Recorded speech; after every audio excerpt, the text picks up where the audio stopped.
Mic check. Yep.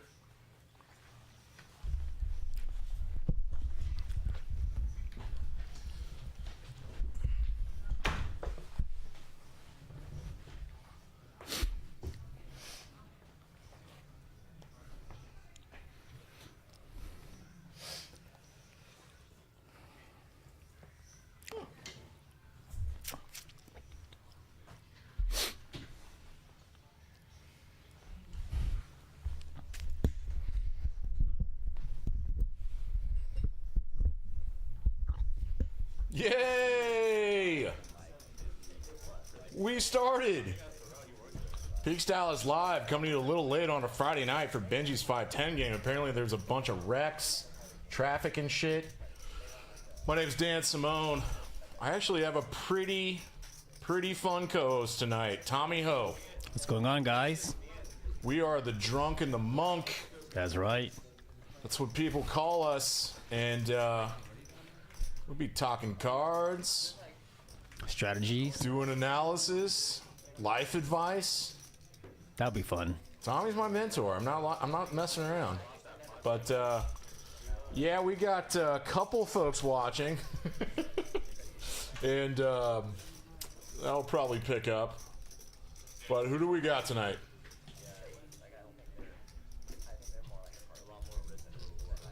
Let's look at this lineup.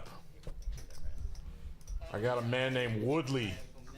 He played on Sunday in the 2-5 game and crushed. Made some incredible plays.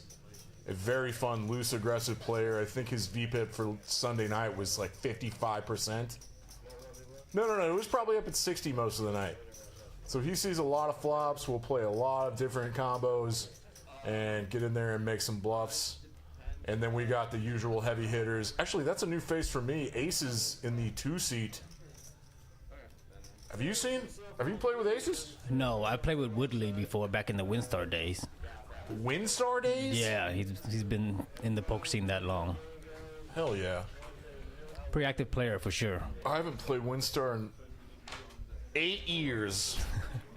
There's not much left there. It goes. Not a lot of tables? No, except on Saturdays. Otherwise, it's really hard to make games unless you're playing 1-2 with the $7 rake. Absolutely not. I won't do it. Used to play some 2-5 up there, but the drive was an hour, so fuck that. There's Seinfeld. There's John. Our Friday night usuals, trying to win each other's money every Friday.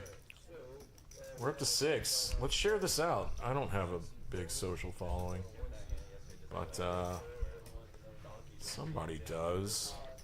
My boy Nick Splon is commentating on the Poker Night in America right now, and pretty jealous. I wonder how many viewers they have. Vegas stream, Poker Night in America. Do you think it's the biggest one in Vegas? I heard about the name, but I think there's so many streams that it just depends on what you like to follow. Yeah, there are a lot of streams. Yeah, so I think it's more about the players. Is No Gamble No Future in Vegas? Probably. I'm not familiar who that is actually. Oh, you must not be on the internet that much, Tommy. I tried not to. Try to stay in this reality. Yes. Here at Peaks Dallas Live, we are the home of perks, I guess.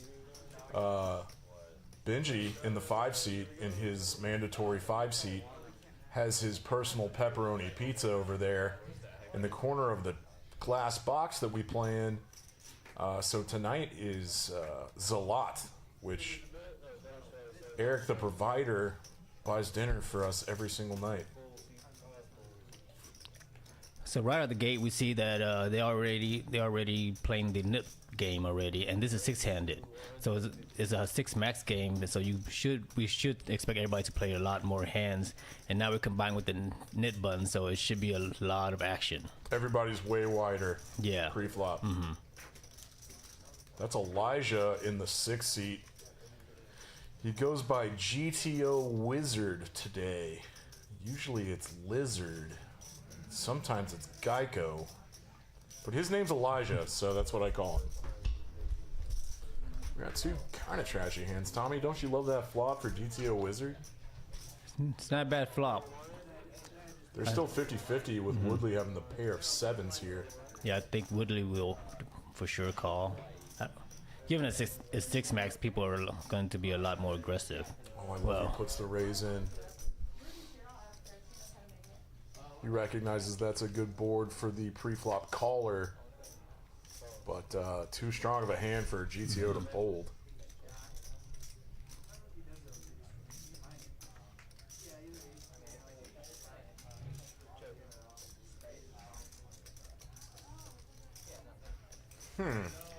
How do you feel about that turn card? Who's that better for?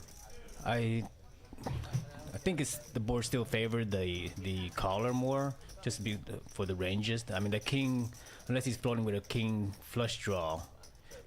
I think if I was Woodley in that spot, I would probably bet one more and then look to jam the river. Because when he bet the turn and if Elijah doesn't make a stand and just goes all in, then he's showing that his hand's pretty weak and probably can't call the river. Okay, I see what you're saying. So I think GTO did not get there. He played his combo draw pretty defensively. And Woodley with showdown value of pair of sevens, this checks back a lot of the time. There's a four-liner out there to a six. So a six makes it straight. But flush is missed, and Woodley's thinking through how thin of value bet he can make here. I think he's considering whether to turn his hand into a bluff or not, or does he have enough showdown value? Because he doesn't want to see a 9, I guess, showing a 9 and losing. But he makes the conservative play and just checks. He wasn't getting called by much worse, I know that. Yeah. So you think he was contemplating turning a 7 into a bluff to fold out a 9? Or possibly an 8 as well. Yeah? You know what? I completely agree with you. That is what it looked like Woodley was contemplating. He ended up deciding he had enough showdown value that he beats enough of Elijah's flop raise calls. And I think that is the right check. I think that's a good check. Yeah.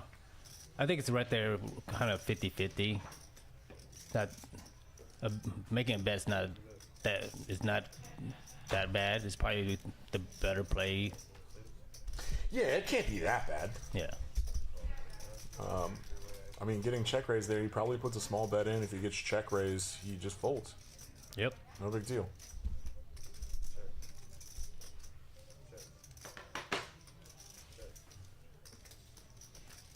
Gut shot for John, and he binks it on the turn. Look at this. He's got the bottom straight. Benji picked up a 9. Hopefully John can get some value out of Benji's 9 here. Benji's probably thinking he's not ahead that often, right? Yeah. I think it's going to give John some respect here. That is some good respect.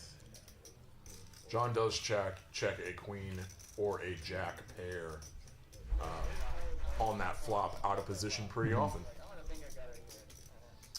So who haven't we introduced? We've introduced everybody. Seinfeld, Elijah, Benji, and John have been battling for months. And then we've got a couple new faces, Woodley and Aces. I have not played with Aces, never seen him in my life, and I'm happy to have him here tonight in our little six-handed battle on a Friday night.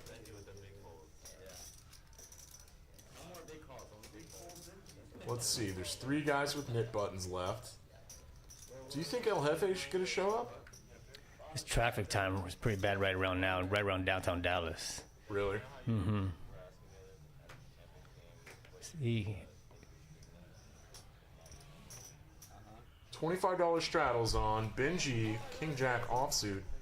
Or should I say Jack King off? I was going to say, I was expecting a pretty much an auto 3-bet from Steinfeld on the button with the knit button as well. You were right. Is this a min click to 150? No. God, no, there was a black under there. It's good standard sizing, 250. Fantastic. 3.33x. So I think Benji's gonna call, but he might I think he might 4-bet here more, just because he's think. Oh well, I guess then he didn't factor in the nit button as much yet. So yeah, Benji's feeling out the game. Yeah. Making some respectable folds. Pre-flop. All right, so at least we got Elijah and Woodley. Is that his name? Yeah. All right, they have the nit button, so we'll see how active they get. No, it's actually Aces and Elijah. Ah, Aces.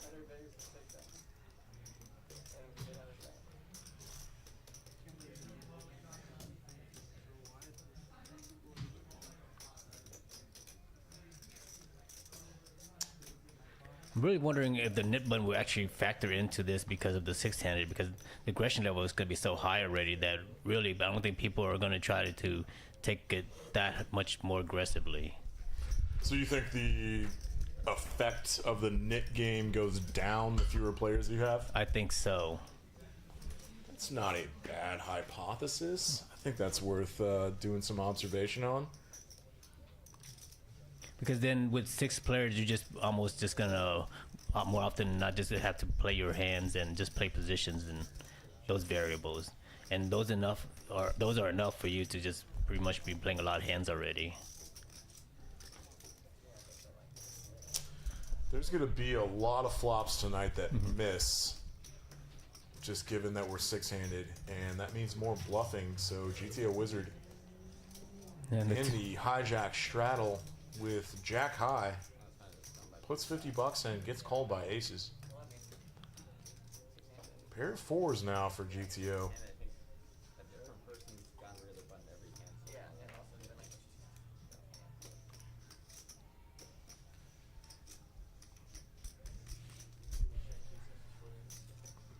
Elijah's an aggressive guy. I'd probably slow down here with this exact combination. But he kind of knows where he is. I guess. Aces is... well, good lord. It's six-handed. So Aces can float with this sometimes. Backdoor straight stuff. But Aces is at the very bottom of his range. And GTO Wizard getting rid of that nit button with pure aggression here. And that means Aces has to pay everybody $50. It's way less painful when there's only 5 players to pay out. that is true too, huh? So it's not that big of a... Instead of 8, you're saving $150. So then that almost is like not enough for some people to just worry about it. They're just gonna play their hands. I mean, yeah, I think you're right. I think Wolfgang told me that he just doesn't even consider the payouts for the nit game. He just plays his hands like he normally does. I mean, that's probably... If you get too crazy and you get caught, like over the long run, you might be losing enough money just trying to run bluffs to win or to not lose the nit game that are going to cost you more than the nit game payout. You know what I mean? Yeah. So I think the nit game it allows people to be creative a little bit early. There's a lot of, I guess you could say, a lot of limp. Some people like to limp and re-raise to be more aggressive. But for me, when I play the nit button, I tend to look for spots where I know people are going to start attacking if they have the nit button, and I just try to play more pots with them. I think your hypothesis was correct because they just threw all the nit buttons back and were like, nah, we don't need to play this six-handed. It doesn't really change anything. It just costs us money. Yeah. See what I'm saying? Mm-hmm. Here's Woodley on the button with 6-5 offsuit. He was raising with this on Sunday night.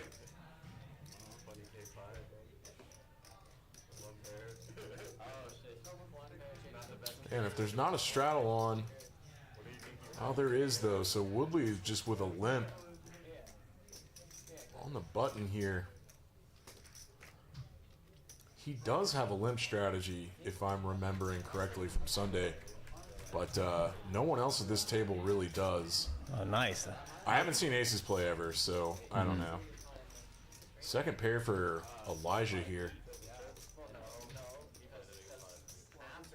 Flop goes check, check. Gut shot for Woodley now. We should see a bet. Oh, he checks. Elijah ends up with 2 pair. And a snap fold buys the 6 high of Woodley. I think I would like to see Woodley make a small stab bet there. Just because he can't really win with 6-5. So if you're limping with 6-5 and you're not trying to just hit a flop, then you have to find some spots to at least try to be able to bet and take it down.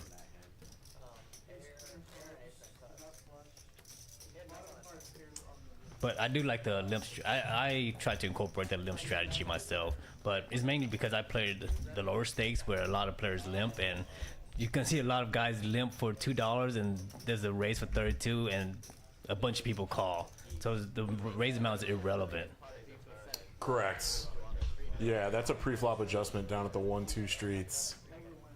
You definitely have some over-limping strategy because there's a lot of limpers in 1-2, and if like 3 people limp in front of you, and if you can get a read on the play style of like the guys in the blinds, you can see some flops for cheap, and hopefully other players make some mistakes against you. Woodley in the cutoff ace-8 of clubs picks up a pot. He's already up $685 here. And I already forgot the big pot that he won against Elijah. Like 6 hands in, huh?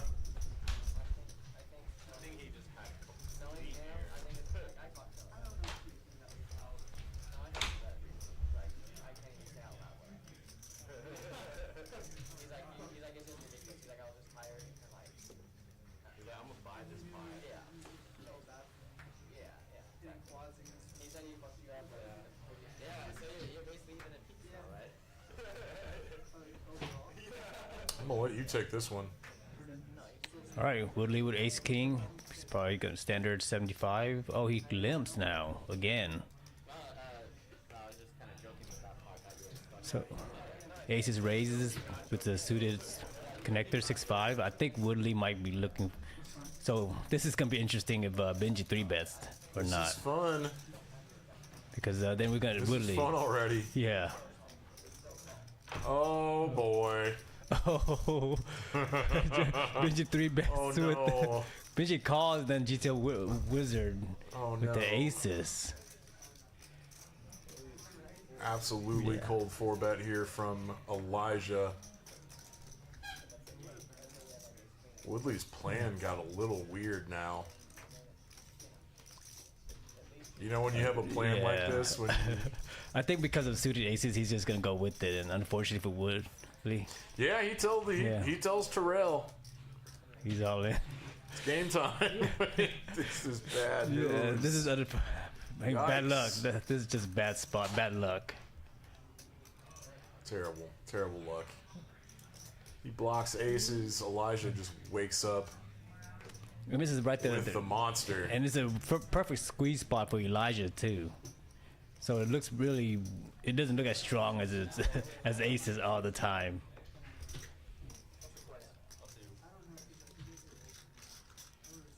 Yeah, I kind of hate when you get some flatters behind you and induces a squeeze from the small blind and then you run into it. Yeah. Because I've definitely like 5-bet jam there and 1-2 once. Could you? Oh, God. Hope to God they're going twice. So if you were in Woodley's spot, are you happy when Elijah 3-bets there? Are you like fist pumping? No, Yes. that's why I said his little strategy got weird. But then if you're not, then you. I mean, it was getting in Yeah. anyway. Oh, please, God. Yeah. That's Scoop City for Elijah. And I mean, in general, you. pretty medium cooler for Woodley here. if I was Woodley, I would actually be a little bit excited and happy in that spot because it's just a general spot that happens a lot, and so you're setting it up for what you want right here, where you get a big over jam. Oh yeah, like Elijah squeezes with ace queen, ace jack, tens, nines. Jacks does that.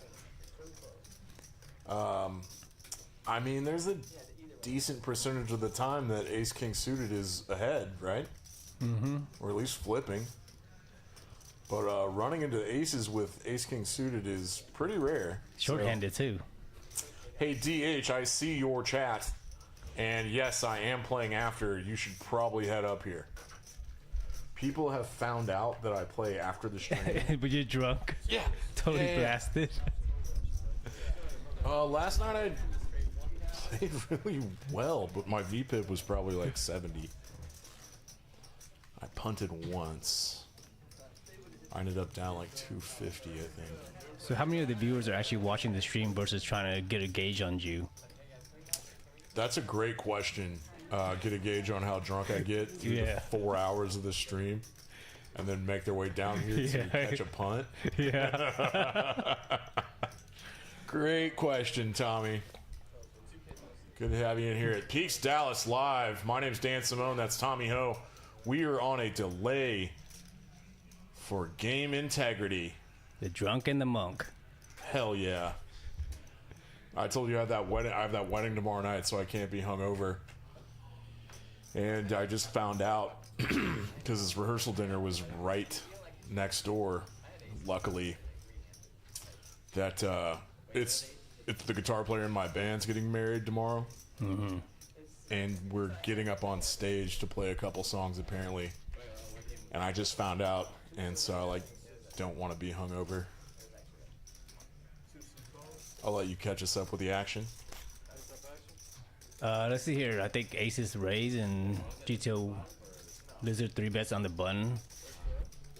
So this is King Jack hands are the hands that get you in trouble when you're in this spot right here, because it's not a very strong hand, but if you do make a flop, you might end up losing more than you do win.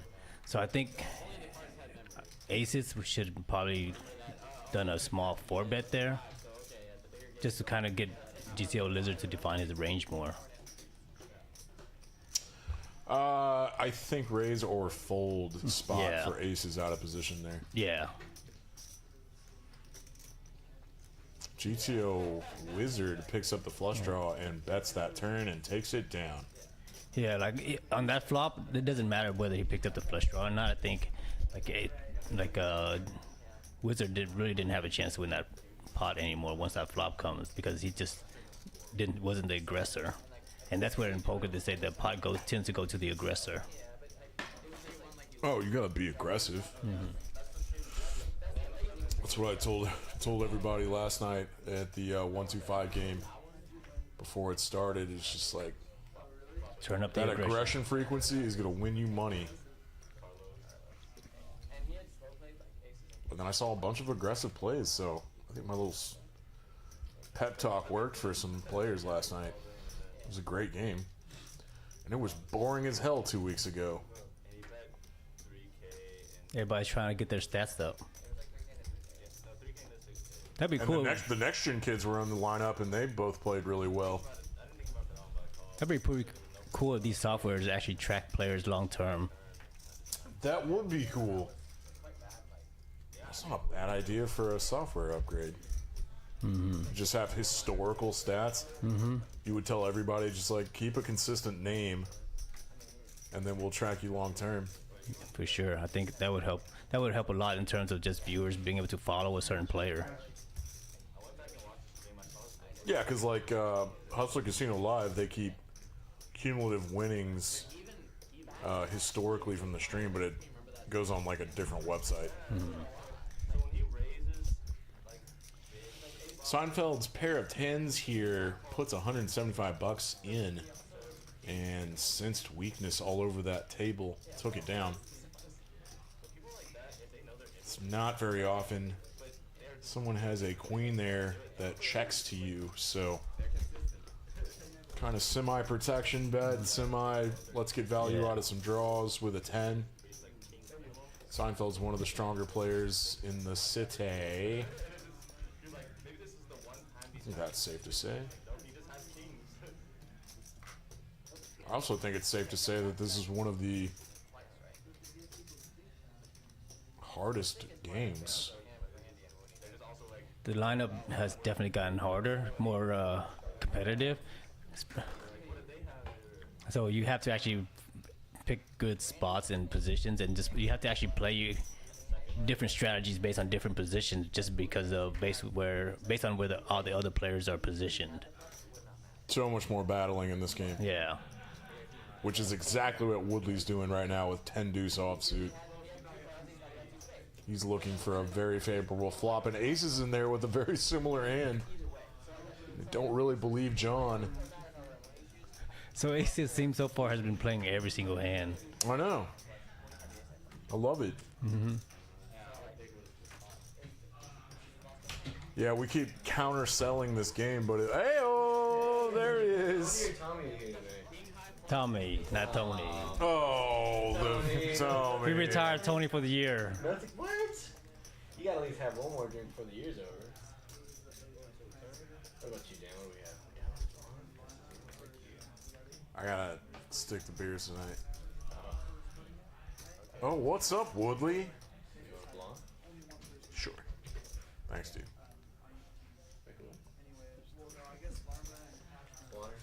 I'm good. Woodley floating this flop is interesting. He picked up equity, caught a gut shot, but then folded turn. Possibly thinking that John was weak and running some bluff, that Woodley could possibly take it down on the river, out of position. But that's the sort of move that Woodley makes. So far, if I were to guess strategy, the only person I could pick up so far is Woodley, and I think he's just trying to see a lot of flops without aggression, and then if he finds spots that the other players are kind of giving up, then I think he's going to try to attack those spots. I know when I played against him, that's what his strategy was in general. He just saw a lot of flops, so you couldn't put him on a range, and anytime that you would just give up aggression, he would just try to start pumping the aggression out.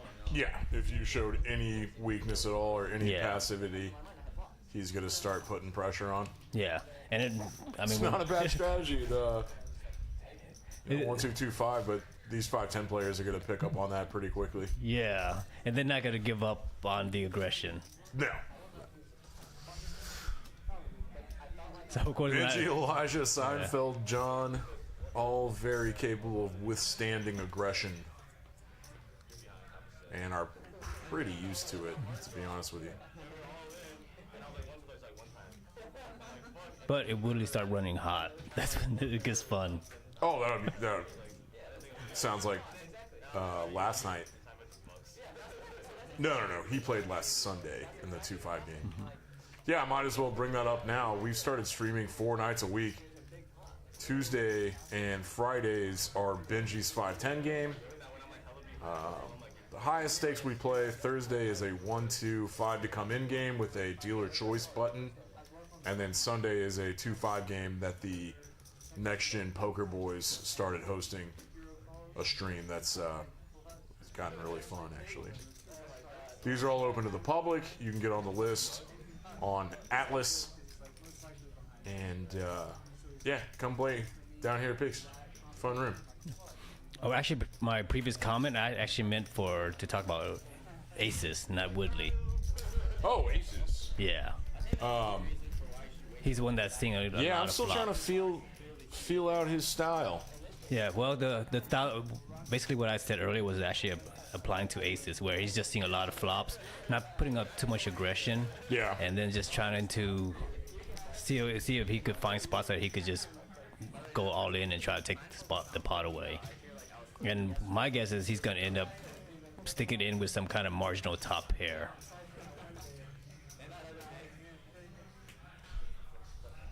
Let's see what happens.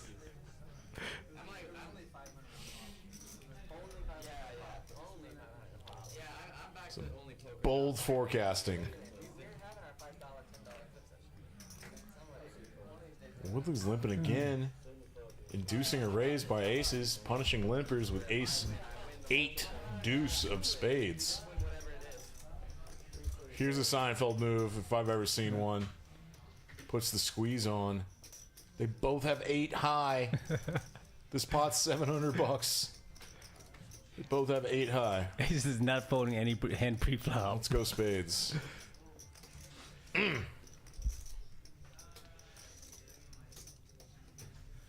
Seinfeld's going to be kind of forgetting the exact hand that he has and just playing his range against this Yeah. new player, aces, and aces has to fold 8 deuce there. He was hoping to flop a pretty specific flop, and he did not. So, good play, Seinfeld.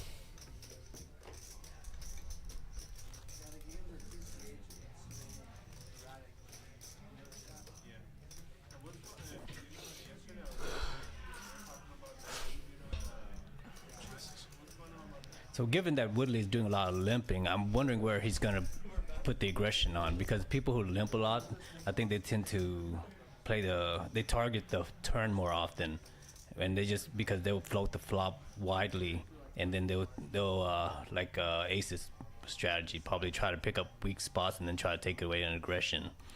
But I'm curious if he will ever kind of re-raise on the turn, and that's where I'm expecting to see a lot of his re-raise and aggression just be on the turn. Interesting. I have not picked up on that. Yeah, so he's limping all the time, the straight up limping. And I think he might be thinking because it's 6-handed, and if he raises a lot, then he's going to get 3-bet, and so then he'll be having to play fit or fold, or be playing big pots with marginal holdings. So I think in order to increase his VPIP, he's doing a lot of limping. I see what you're saying.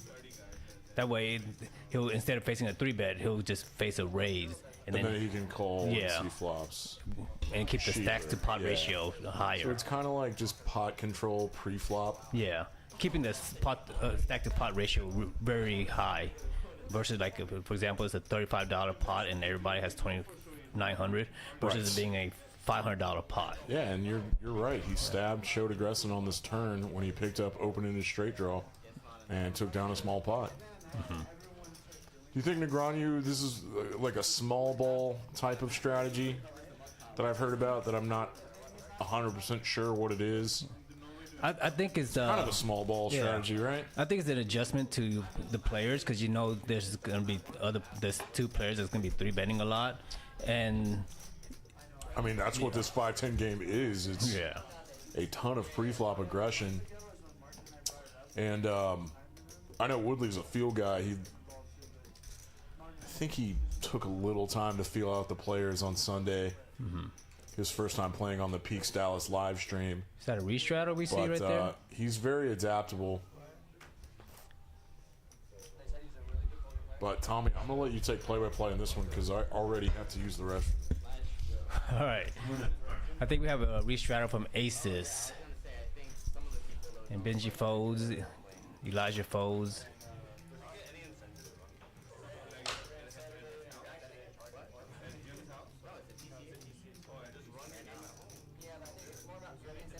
Raise with ace queen from the small blind with Seinfeld. John folds. Woodley will call, and aces hasn't folded yet, so he's in it for sure. I'm sneaky rooting for aces here, just because if you start, oh, there we go. Because if he starts winning the pot, it would be, and building the stack, the game will be a lot more interesting from there. Seinfeld with a backdoor flush and 2 overs, and he checks. Woodley top pair, no redraw. Best to protect, and aces call with the draw, with the gut shot and the flush draw. And so I think that's Woodley will probably check. He wants to pot control against an ace with a flush draw, and he doesn't want to get. Well, I was wrong.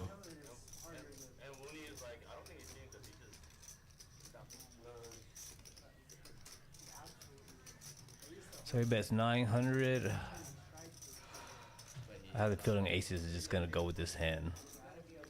Like, he's been waiting for this spot the whole time, so it's hard to see him giving it up.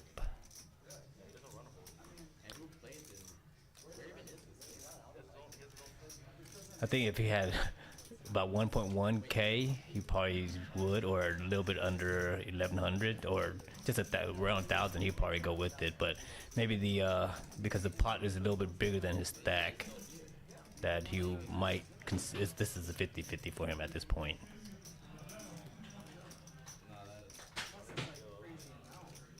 Because before, the 10 might also be a good out for him if he was up against just a one pair hand.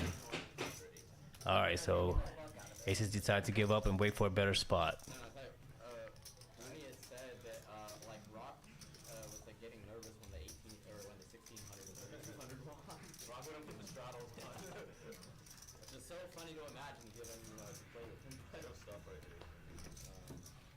Nice bet by Woodley. Didn't want to give up the aggression, so he just decided to go with it, probably putting Aces on a flush draw, and the problem with Aces having such a wide range is that it's hard for him to have a lot of strong hands. So the players would not stop their aggression on him, and they'll probably the only way they will probably stop is when he decides to apply back aggression, and that's when they'll probably just give up.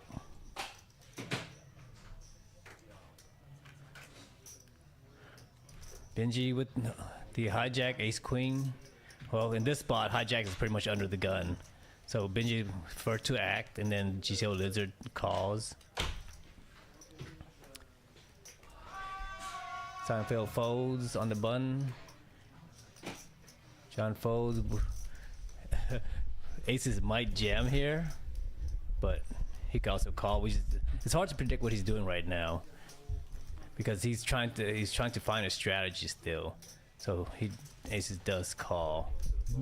Ooh, fun. Yeah, pretty lot of strong hands here. Heyo. Oh, this is where Aces is gonna. Previously, the last hand that flush draw Aces didn't go with it, but I think because of the pot size, that he's probably going for the check raise here. It's got about 1.35 SPR. So Benji checks. So I think Benji's going for the check raises here. Oh, Aces jams for 1,000. Well, the flush draw. Yes, King High flush draw. Yeah. Benji never folds this. No, I think he was trying to. He checked. Keeping people in. Yeah, I think he checked, hoping Elijah in this spot, like this exact setup where Elijah would take a stab, and then Aces would probably jam with some kind of weak ace or a flush draw, and I think he could read. Benji definitely has this in his check raise range. Yeah, because absolutely. So this play right here is revolving around Aces and his and whether he goes re-raises or not. And this is the setup Benji wanted right here. So I'm wondering if Benji is thinking about raising or calling to keep Elijah in, because he does not have any spades to block any running spades, and he doesn't have any hearts. So I just wonder if anyone's gonna call clock on him. Jason Burt had to. Where the hell is Jason Burt? All right, so he does call to keep Elijah in. Oh yeah, very little reason to isolate.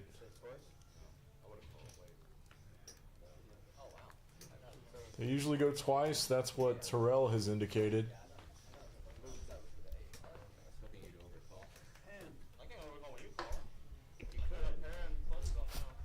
Oh, there we go. Our man got the bink. Flush gets there on the top board. Oh. Flush gets there on the bottom board, and that's a scoop for Aces. Ah, yeah. Yes. So this is where Ace has been waiting for, this kind of spot right here where he gets to jam it in on a draw, or is it a pretty strong hand, you could say. It's a high equity draw for sure.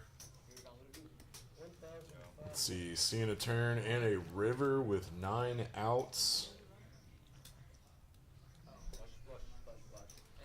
34, 35% to win it twice.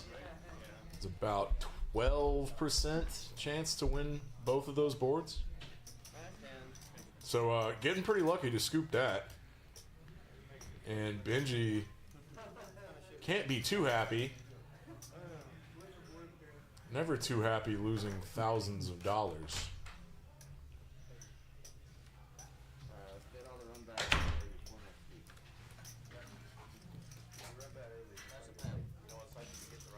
But I kind of love that Aces doubles up here.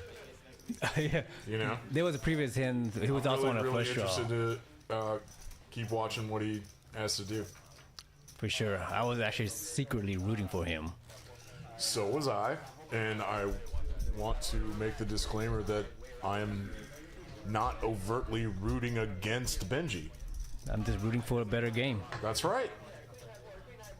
And if Aces has chips, it'll be a fun game. I can't believe you were so accurate earlier to talk through the ineffectiveness of the Nip game six-handed, because they just haven't put it back on. Just got lucky. Made the right guess. I hadn't even considered it. Benji's got the $25 straddle on. Looking for some graphics and open from Seinfeld Man. With the fives. Aces will probably call it anything. Definitely with King 7. This is a big blind defend for sure against the cutoff, but Wow. Aces well, wasn't feeling it. It happens. Yeah, my read is totally off of Aces still. I still can't get his strategy down yet. I will find out by the end of the session. We shouldn't be allowed to see their hands, huh, Tommy? You played 5-10 on Tuesday, Yeah, it was but you were tough. kind of card dead, right? Card dead, and I think I was in the worst spot. Oh, that's right. Your Yeah. seat draw was awful. Yeah, I was right behind Eric, who everybody was attacking. So it was hard for me to even try to play a hand.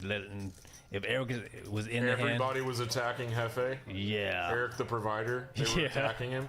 yeah. If I raised and he called, I knew I was gonna face. I was facing a 3-bet from somebody. Yeah. You can't do a lot of flatting in that configuration. Yeah, because if I flat, there's a good chance that Eric could just decides to just go, rah. Yeah. Wonder where he is tonight. Woodley on the button folds to him. Suited king is definitely worth an open. Six-handed, attacking the blinds. And Elijah. Oh, he was on the $25 straddle. He defends with a suited ace all day. It's more or less a flip.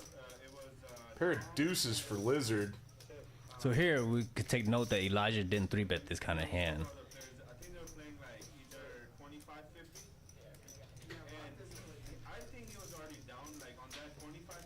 Woodley now picks up a combo draw. He can hit a 4 or a heart. Equities are still very balanced or equitable. Hello. Oh, this is bad. Tommy, Short-handed. this is rough. Wheel for GTO. Bigger straight for Woodley.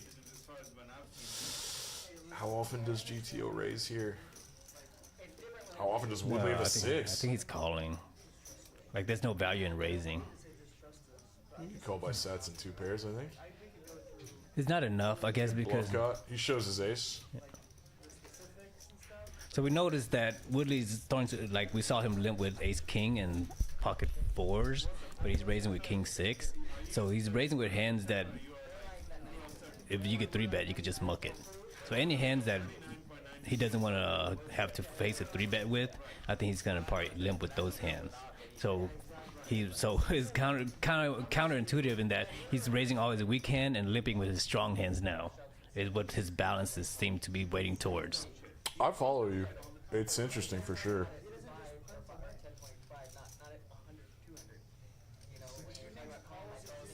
Six-handed battle night here at Peaks Dallas Live.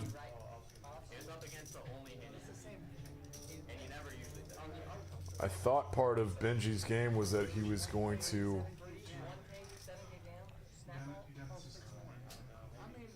bring new players. That's not his job.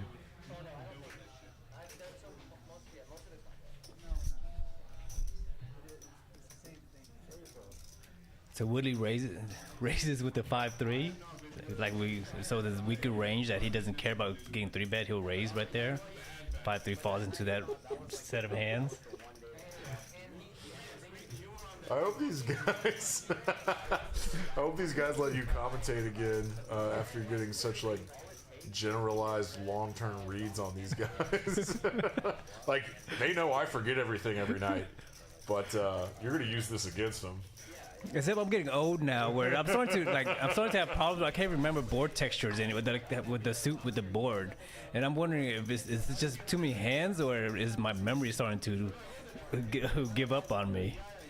I used to take really, really detailed notes about big pots I was in. I could remember all of the different cards on the board. Yeah. I don't do it anymore because I have way more fun playing drunk. Well, so far, so Woodley, we thought this is the hand that he would raise and fold to a 3-bet, but he actually call. So now we have to take that into a factor now. I guess the varying factor is that he was in position against Benji, and this is a hand that would call him 3-bet for board cover so that he could stack Benji if he hits. Oh, it's definitely a sneaky one that he could get paid off with. Is he getting the right price here to try to hit a gut shot? Try to hit a wheel? 350 to 1400, I think so. The implied odds are there. Benji's exact hand, you would hope to be stronger. But just because we can see it in a spot like this, Woodley definitely has the implied odds to put in 350 here. If he can bank a 2, he might make a little more money. He might make a play for it too. Ooh, Yeah. This 4 is not a bad. Well, no, just because he knows he's against Benji, who's calling here with any ace. If he's assuming Benji has some kind of ace, because Benji did 3-bet. What's the probability that Woodley puts a big bluff in here? I think if Benji checks, Woodley probably would bluff, because Benji's not checking an ace here. Seinfeld's gone. Benji is not checking an ace here. Yeah! Ah, Woodley. Very, very happy about this. Just love when my poker pants get, Excited? whatever pants do, you know. I don't have to finish the sentence. We kind of saw this coming, though, didn't we, Tommy? Yeah, I mean, like, I think you're absolutely right that an ace would not check here. It would go for thin value. yeah. And Woodley could possibly eliminate that from Benji's range. Because Benji, he likes You to might apply have pressure. some weak aces that check. Well, An ace in your checking range. Well, with the king there is you're chopping the pot. So Benji could, if he did have an ace, he would try to rep ace king to get all the other aces off. So he would definitely bet the ace there because he only loses ace 9, ace 4 at that point.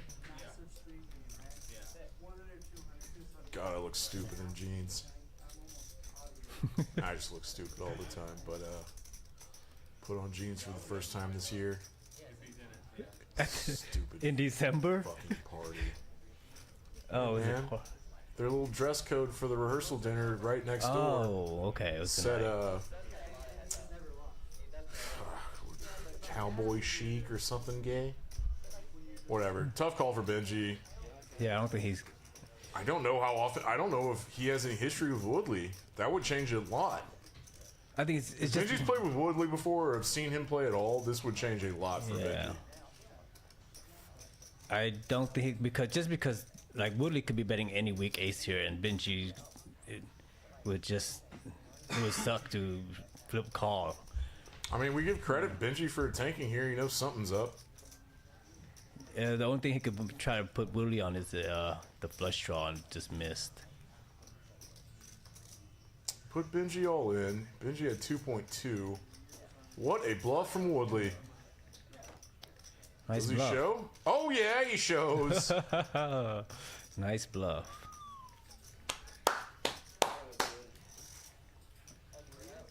God, who's our villain at the table now? The villain.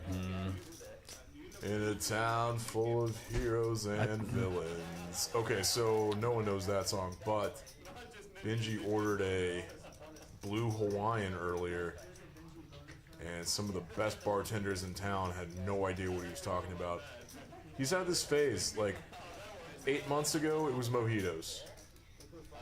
4 months ago it was, what's champagne and orange juice? Screwdrivers. And now he's moved on to this blue curacao thing. And he, in his own game, is our stuckest boy. Down almost a buy-in. Yeah, so I haven't looked at the chat in a while, but anybody watching wants to come play, take a shot in a really hard game and have a $300,000 bankroll, come on down. We'll be able to make some, I guess, reads on your play. Counter-selling things? I'm just counter-selling. The game out on the main floor is pretty fun looking. Dude, we have almost 500 subscribers. Growing. There's only 10 people watching. We had more people watching last night. What's going on? It's probably because we started late. It's their fault. Poker players are late. Can't do anything about it. Go ahead, bud. I lost track, but Woodley Flush has off the of Woodley. He draw. takes it down with some aggression. I'm guessing he limped with that kind of hand as well. So earlier you asked who's the villain here. I mean, just based on what's going on here, I think the table would consider Woodley the villain right now. Oh, that's what I was implying the whole time. Ah, okay. Which is fun. I like Woodley's style. Like, it would be the style that I would play. I think it just allows you more creativity, and it's out of the box playing. So a lot of the players that used to play against each other really don't know how to adjust to the style yet. And if he could constantly adjust to the players, then it's really a game of adjustments from that point. I love his game. He was my favorite player Sunday night for sure. Yeah, and a lot of old school poker teaching tells you don't limp. But So you're telling me that back in your WinStar days, Woodley was playing 2-5 at WinStar? No, aces. I was being. Oh, you were talking about aces? Yeah. I don't think I ever played with him. But he was a 2-5 guy at WinStar? Yeah. 6-7 years ago? Yeah. Even longer. Yeah, that's old school.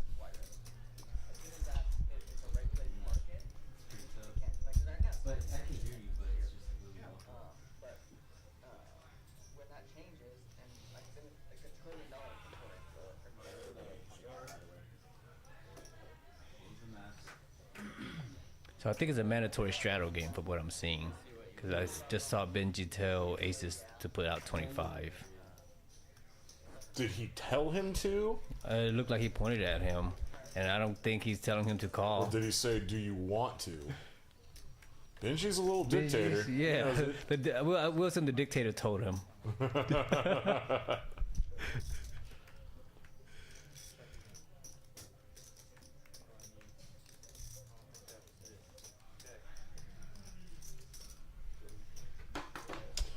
Alright, no one's interacting. No one wants to chat with me. Someone car alarm going off. I'm sticking to beer tonight. God, I don't know if I like this idea about playing a wedding band's bass. Like a bassist for a wedding band. What kind I don't want to play his bass, man. of music theme? I mean, it's like a standard wedding band, but Ben, the groom, is now telling us that we're going to play a couple songs. And I'm kind of uncomfortable with it. Were you just a guest previously? And they asked you Oh to no, no. sing? So the scenario is like he hired a actual wedding band for his wedding. We're in a '90s cover band, and we play all the time. Me and the groom, and 3 other musicians that we're friends with that will be there. And so it's one of those things where like the groom wants to get on stage and play a song with his band, and so I have to be comfortable with basically like the groom making a bass player let me use his bass, and that's not a thing that bass players are comfortable with usually. They don't want you messing with their equipment. Dude, guitar players are less comfortable with it, but I don't. I mean, I think I'm a little unusual because I don't give a shit, and anyone can come play bass on stage if they want to. Aces Because the less I have to play, the better. Like, I'm just lazy. Aces with his first aggression Ooh, here. Let's go. Yeah. Catch us up. Sorry. So Woodley raises. Oh, Woodley. John raises, I think, and Woodley calls. So, and Aces 3-bet. Oh, was this the first two? These two have battled for real? Mm-hmm. $800 pot already pre-flop. Uh-oh, 9 in the window. No. Yeah, with the stack size here of Aces, this is Woodley's gonna pay off. I love this size. It's a range bet on a flop like this from the 3-better. The thing is, Woodley might be actually get away here because he doesn't beat many 3-bet Aces. Like he's only beating Ace 10 here at this point. That like especially with Aces. I see what you're saying because the jack's out there. Yeah. And especially Ace is not 3-betting much, so you have to give him credit. So then, you have to ask yourself, did he 3-bet with an ace hand or did he 3-bet with a pocket pair hand? Woodley having the Queen of Hearts is a very good card for him to have to be able to get away from this. Yeah. Because all of Ace's natural bluffs would be big hearts, and Woodley blocks that. So the only big hearts would be like King, Queen of Hearts, and King, Jack of Hearts, and Queen, Jack of Hearts. I'm wondering if Ace is gonna value bet thin here. I think he should. I don't think there's many 8s in Woodley's range. Oh yeah, not a great run out for a set of 9s. Yeah. But we go small again. I kind of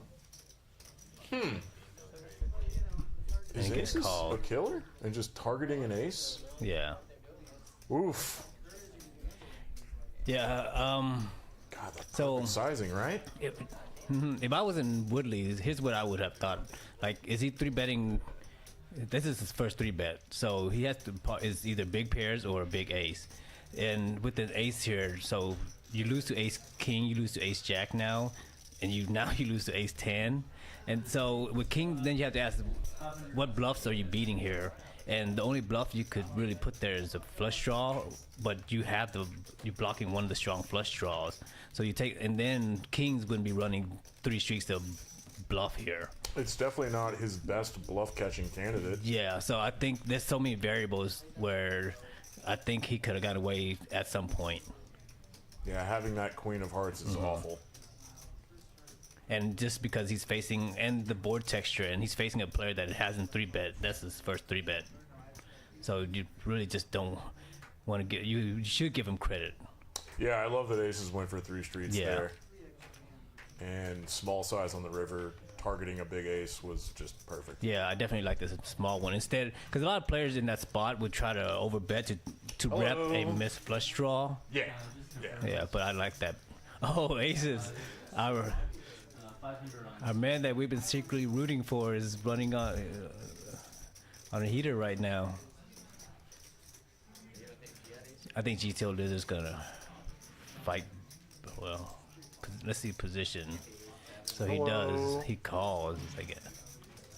Oh boy, this brings John in. Was Woodley- the initial Woodley- raising? Oh, Is this tilty or? I think he's just gonna try to look for a spot to play. He's just gonna look for a good board. But I mean, what board would be good here for him? And it'll be tough. Trip 4s.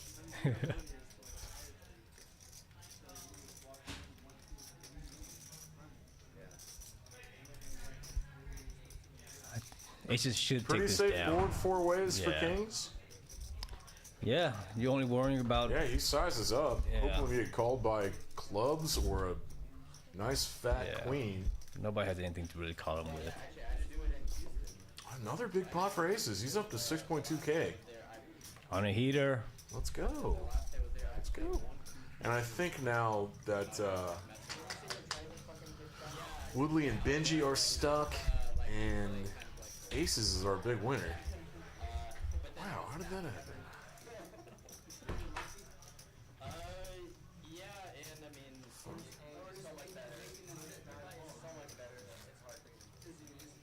That was a very optimistic call by Woodley, though.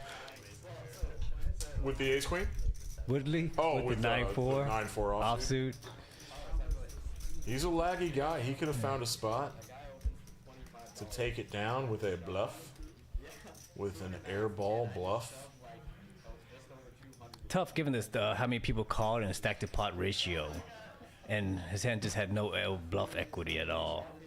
He had to find spots where he could make stone cold bluffs, and where the stacks were, the pots were already the pot was big already. Hey, it's even harder to bluff Yeah. 4 ways. Yeah. You know.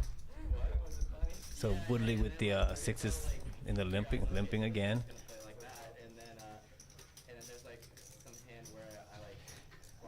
I wonder if We Seinfeld. had a raise from Seinfeld here. I wonder if Woodley's gonna re-raise. No, he calls. He always looks really comfortable.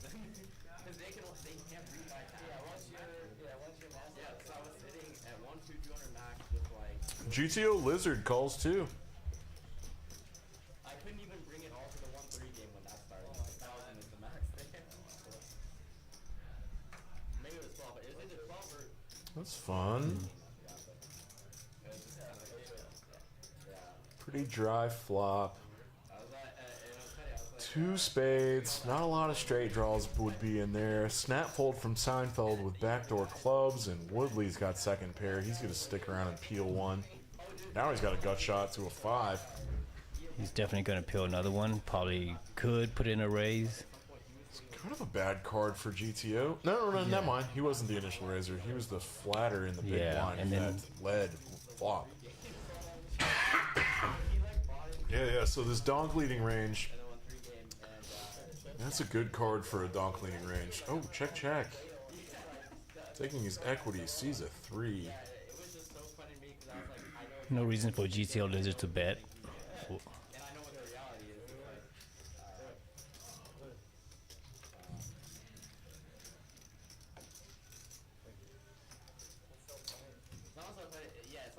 So one thing, Check river there, let Woodley possibly bluff and yeah.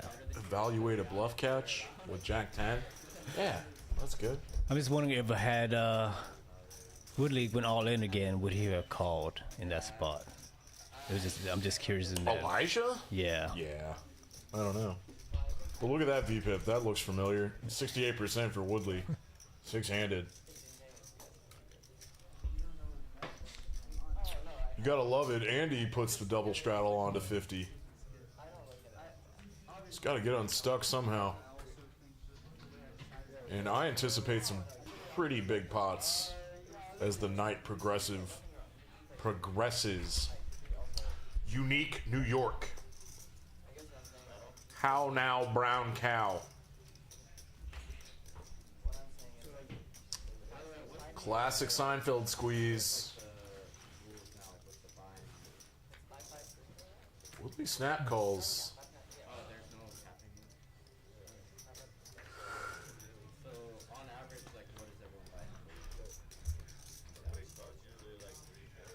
Flop goes check.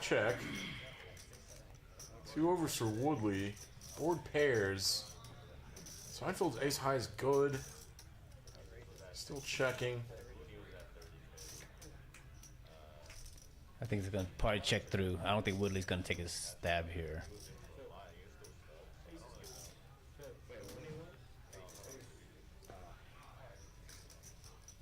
Just really great instincts from Woodley. Pot like that, how often do you just stab and try to take it down? Well, so You're not going to fold out a lot of ace highs, but you're folding Yeah. out everything else. So then Then your queen high is good. So like you're trying to fold out king highs. then the first question you have to guess is Seinfeld checking back the flop here with aces with an ace or not? And I think on that board texture he would probably bet all his bluffs, a king high, anything king or below or queen or below, and I think he would check back the ace. So I think his check back includes a lot more aces Yeah. and made hands, because he's gonna bet all his unmade hand that can't call, has no showdown value, so he's betting all his kings and queens. You think so? Yeah.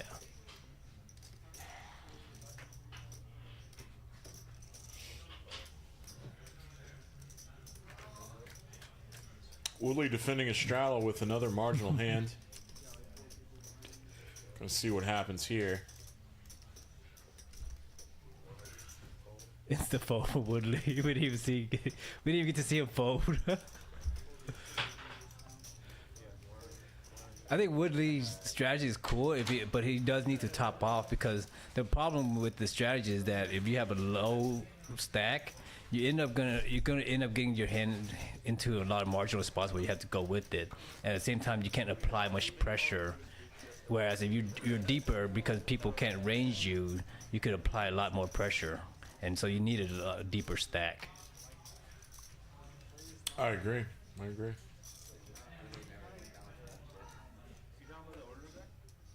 So one thing I do know, that if he is implementing a limp strategy, that he's probably going to be limp, re-raising his bluffing hands. Will probably be some kind of ace suited hand. So when we see him limp an ace suited hand, that's where he might put in a kind of limp re-raise if his stack is deep enough. Gotcha. Oh boy.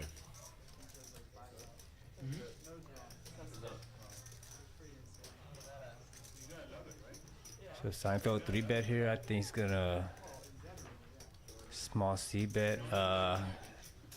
Elijah's probably gonna, I would assume, would just call to keep all the bluffs in, and then it'll probably go check on the turn, unless Elijah called and then leads out. But never mind, he's re-raising. Fun.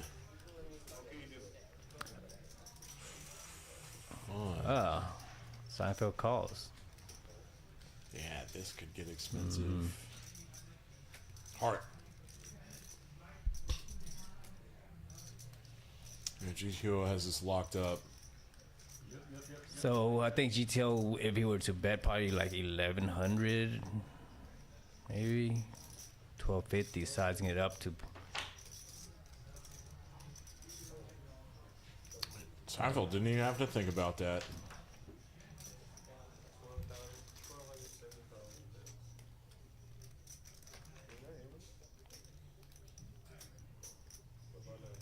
Do you think his kicker came into play there with that snap fold? I think he just has to give Elijah credit, because he knows if he calls it, he's facing an all-in. So it's either he put the money in and go with it, be willing to go with it, or just fold ahead of the time. I'm wondering if there was a different line that Elijah could have taken, where he just calls the flop bet. But if he calls the flop bet, then if he checks, we probably know that Seinfeld is probably going to check.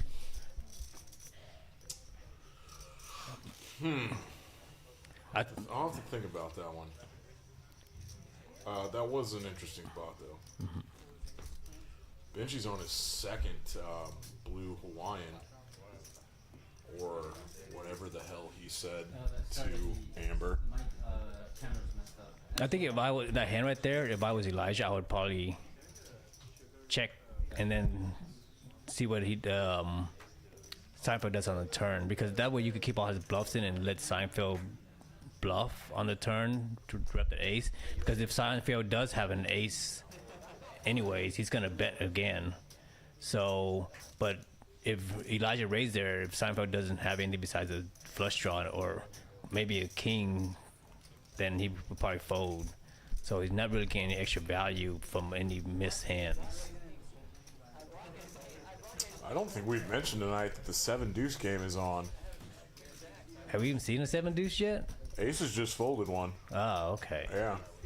They probably been taking it all out with the 7 deuce and the nit game. Well, look at this. There's.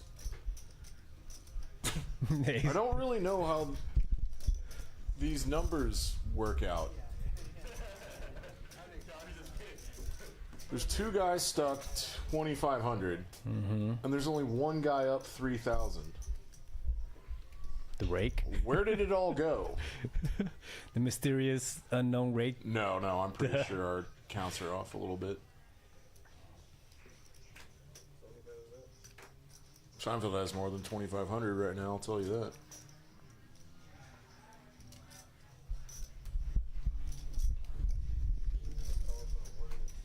Seinfeld raises in the hijack with 4s to 75. Gets a call from Woodley, of course. And then aces in the ace-10 suited. Small blind just calls. And GTO Lizard isn't going to try to play 7 deuce this hard. That's a nice card for 7 deuce. So the 7 deuce is on then. Yeah, it's always on in Benji's game. Here at Peaks Dallas Live,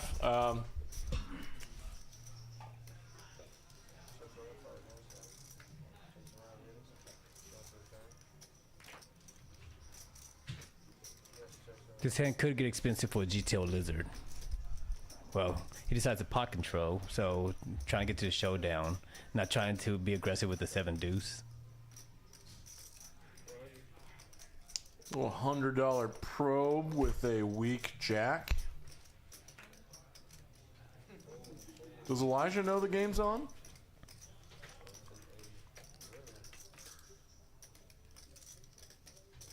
Probably see another $100 probe. Oh, he checks.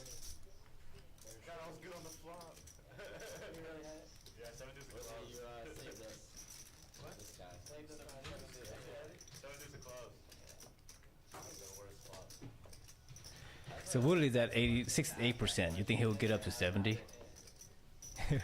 He's playing. I do, yeah. He's playing literally almost every hand already, so it's hard for him to play more than almost every hand.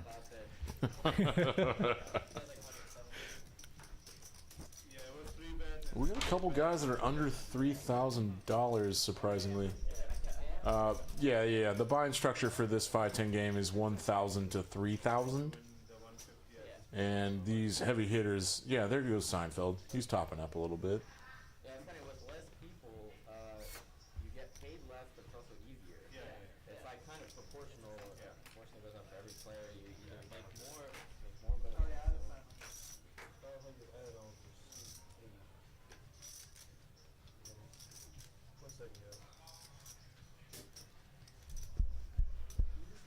Woodley with the limp 8-6. Benji with the raise. Yeah, Woodley's not giving them much of a chance to 3-bet him.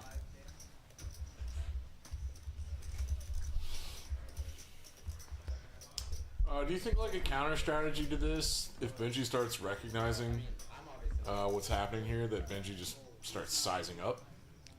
No, I don't think it will, because I think Benji's the player that just keeps things linear. He's going to play the strategy.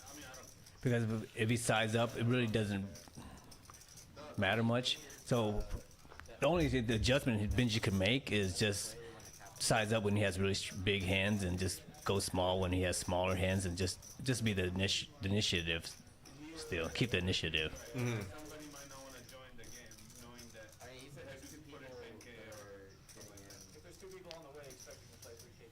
But I've played with players that have done the same strategy as Woodley, where they'll limp a lot, and then they'll limp even sometimes with a strong hand. So the problem is that most of the pots that you're in with them are relatively small, and then if you decide to size up and you lose that pot, it's gonna be hard for you to try to build up a pot similar to that. So then you don't want to size up and try to run a major bluff, because he has the capability of bluffing. He has his range is wide, and he's trapping you. And so more big pots, you probably might end up losing if you don't have that strong of a hand. And then you win all the small pots against him. So they draw you in and you lose the big pots. Yeah, because they get you frustrated. All the pots are so small, and you're so used to these big pots. So then you get to a point where you decide to size up, and that one time that you're wrong, they get you, and then now you're back to trying to fight for these needle pots again. I feel like Woodley's done that to a lot of people. Yeah, it's frustrating. Probably. It's very frustrating to aggressive players because they can't get those big pots against you. Here's a real one. Yeah, depending on what, they don't mind. And, Ace's size is down. Standard open off top of the straddle 75, and he just goes to 60.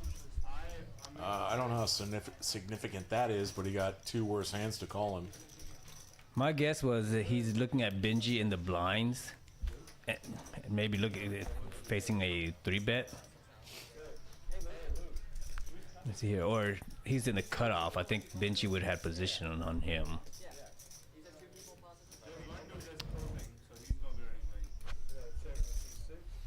So I'm gonna guess that he sized down to adjust for Benji being there, expecting a 3-bet. I don't know if he sized down so that he could look weak, and then if he faces 3-bet, he could 4-bet them, or he was just sizing down to disguise his hand and let Benji take the aggression.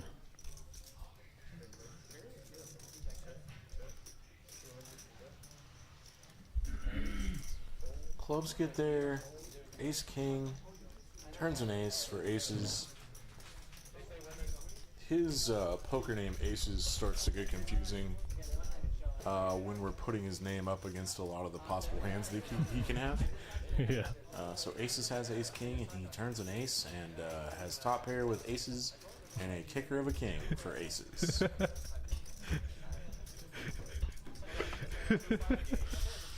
Yeah. Yeah. Yeah. Let's go find out his real name. And then Aces wins. Aces wins with aces.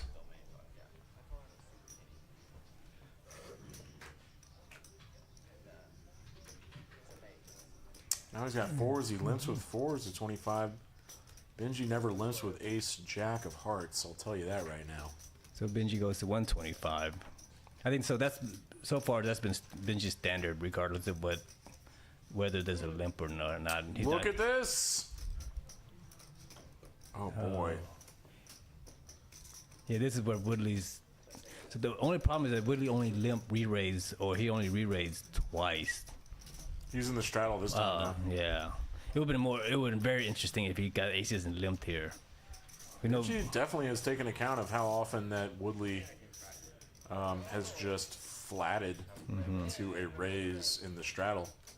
But Benji does not fold. This could get expensive. Yeah. Benji does not fold suited ace Broadway hands to a single 3-bet.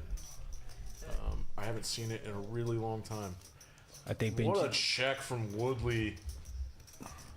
Aces doesn't need a lot of protection. He can start trapping. SPR is like 2.2. You said what?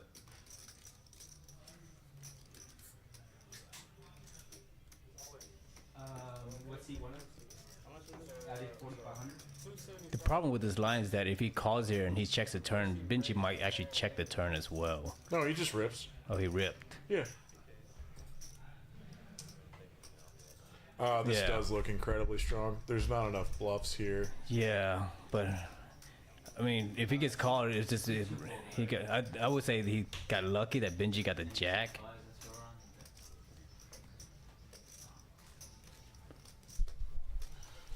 What's up with you, man?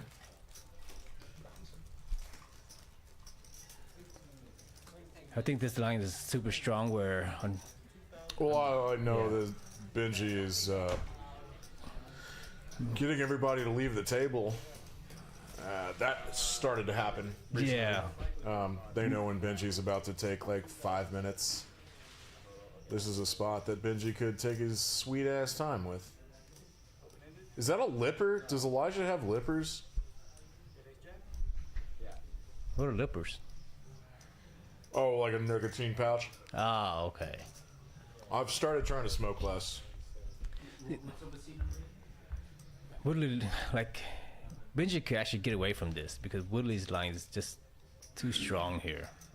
Yeah, I think Well, he could. no, he's not getting away. I think it's just Benji's willing to pay off. 1 second. So, was there a shadow? in the reverse slow roll thing. It's the I mean, what are Woodley's bluffs? Ace King? add-on, but Yeah, that's really it. 5-6 fold. But then Ace King would probably rip it on the flop already versus going for check rates where you probably gonna get lower, less folds. Oh, no. Benji gets bailed out. They ran twice. Benji gets bailed out. Hits a 2-outer. It's Yeah. a 2-outer on the river, and Woodley makes 20 bucks. Dude, I fucking hate when that happens. Yeah.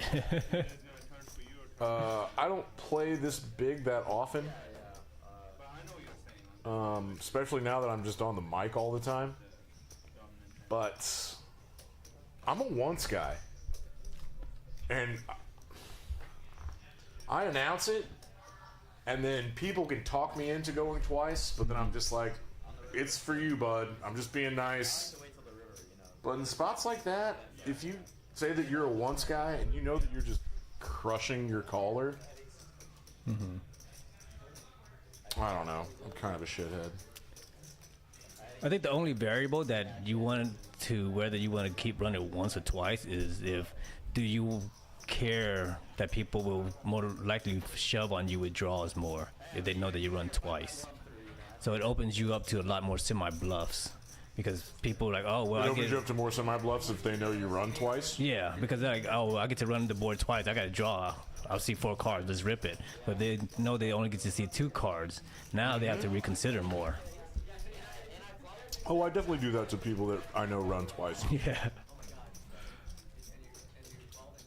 You still have the same fold equity, Everything. and you get to Yeah. chop a pot, you, you know, a decent percentage of the time. and there's gonna be a few times where you take it down with a draw without having to hit. That's what I'm saying. I don't think people realize that side of the equation of announcing to a table that they always go twice. Because Yeah. you know a lot of players that do that. Yeah. They're just like, I'll always go twice. Yeah. That's fine. Yeah, we're shoving draws on you now. That's why I think that I naturally just will tell the table, Once. I'm a once guy. Yeah. I don't care about the variance. I'll get stacked. I don't give a shit. But yeah, it does decrease the frequency that people. I mean, but is that a bad thing? Do you want people to semi-bluff into you more often? I think in general, no, because you could end up folding a lot of like medium strong hand that you're going for thin value, and then now you end up folding those hands out. So then you really can't, now you have to be more cautious in going for thin value, which sucks. You're leaving too much money on the table because you're worried that people might shove on you on a draw. Yeah, but I'm really good at bluff catching. It's like Yeah. my 2 strengths are folding. And not folding. Calling.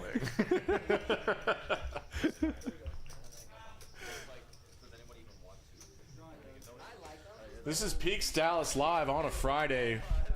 My name's Dan Simone. I'm sitting here with Tommy Ho, the monk, the drunk and the monk on the mics. We're on delay, keeping it safe. GTO Wizards got the J hooks, the J bones.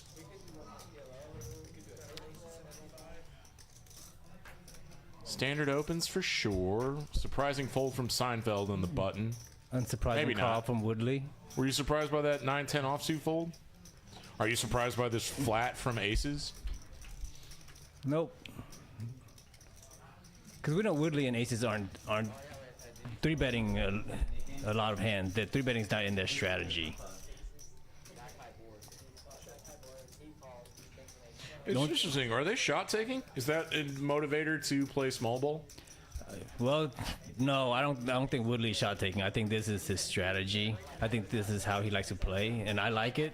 It's different, and it puts makes the players have to go out of the box thinking, because they have to face a lot of. They have to do when they face a limp re-raise. But if you're looking at so far, we've seen 2 aggressive, like re-raises or 3-bet from Woodley, and their aces and ace king. So then we have to ask, what is his bluffing range there to balance those out? And we haven't seen his bluffing range yet. So my guess is it's going to be what he's limiting it to ace suited.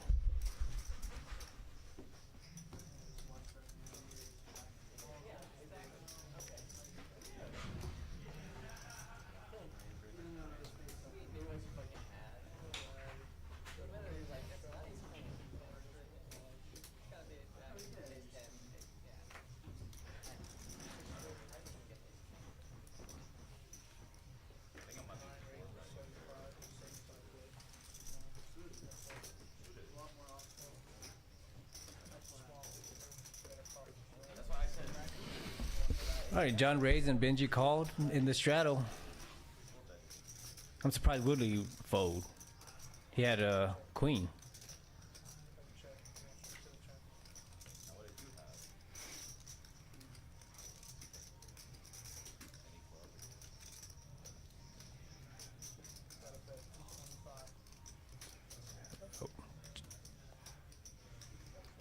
All right. Benji bets his trip nines and John folds ace high. Thank you for the interaction on the YouTube, Cameron. That's a nice compliment. We appreciate you. Thanks for tuning in.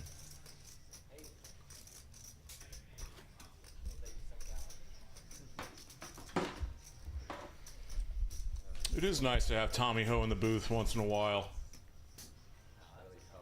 Glad to be here. I'm glad we could have. There were some interesting spots, and the lineup makes it for a pretty fun commentary, even though it's six-handed. Everybody has different strategy. I don't mind when we don't have a full table. Yeah. Like if you get a table, these guys battle Yeah. just every time, but now that it's short-handed, it's even more interesting. I think you and I have done commentary on a six-handed table before. Do you think it makes our analysis a little tougher? I mean, I'm just doing speculation for the most part, trying to make it sound like I know what I'm talking about. And Woodley in a 3-bet pot, flatting with jack 6 of spades. Hope he can hit some spades.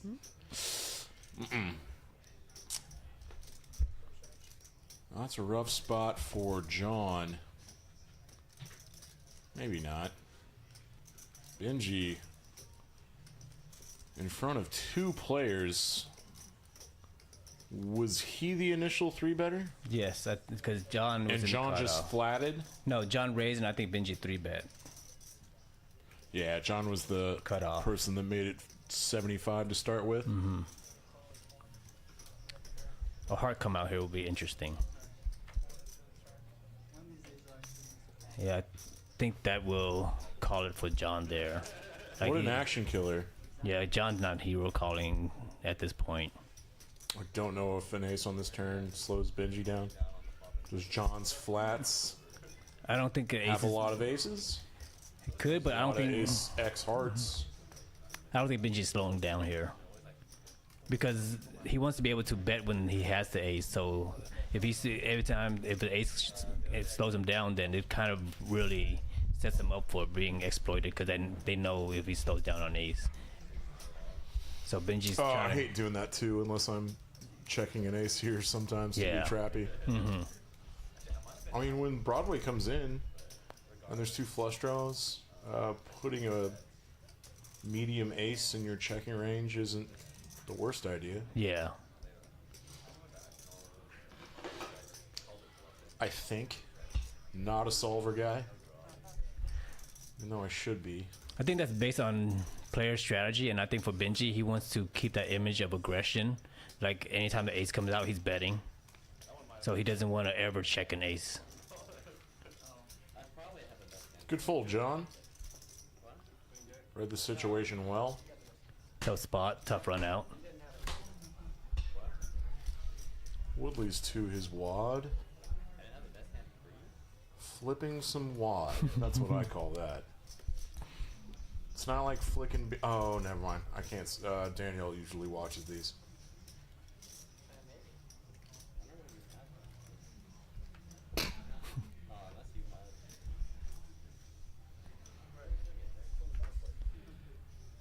Seinfeld's been kind of card dead for our night, huh? We haven't seen him in many tough spots. I got there. It took me a second, but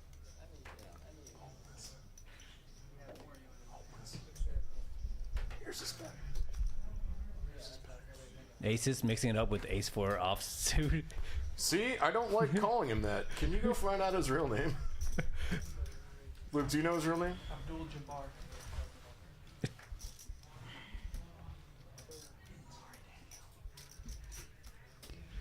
I hope the mics didn't pick All right, that here we up. go. Seinfeld. Right when you said he was card dead, I always got a squeezer. Anaconda squeeze. Benji 3-bet, and he 4-bets. Yeah, this should get through. Seinfeld's the only guy I know in the city that has these 4-bet ranges. The first time I ever saw him play, he did this like 6 times. With some really fun candidates too. In position, out of position, doesn't matter. Benji knows he's capable of it, but this is not a great call. Yeah, Benji, I can't do anything Yeah. because of the stack size. He just doesn't have enough left for Benji to make a move. Exactly. That's what makes it look even stronger from Seinfeld. Those are like Seinfeld calculates all of those variables. His pre-flop game is some of the like most above the rim stuff I see playing cash games. It was a good spot for You him. know this term above the rim? I heard it from Nick Gola. It makes sense in context, but I don't really know the origination of it or like the etymology of a idiom like that. I think it generally means that you're playing at a higher level than normal. It's definitely a sports term. You're at a higher level. Yeah. That might be as simple as it is. You're above. Look at this. the rim. You were like, is Woodley's VPIP just going to be at 70% all night?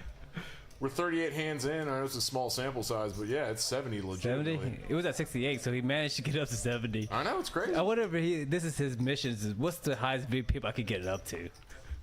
That's a really cool, Yeah. Side game to party kill. trick, side game, side bet type Yeah. of deal with yourself playing a stream. Fun. Look at this configuration. Aces with the ace, getting 3 raise and getting 3-bet again. Yeah, I was And like, there's no effing way that get- Seinfeld just flats Benji's 3-bet. And there's the same setup again where aces raise, Benji 3-bet, Seinfeld 4-bets. Same exact thing from last hand.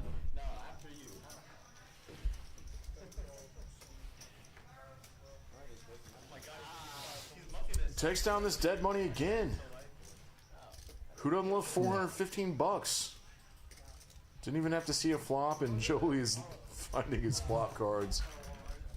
Benji folding king queen offsuit has to be a little stick in his craw.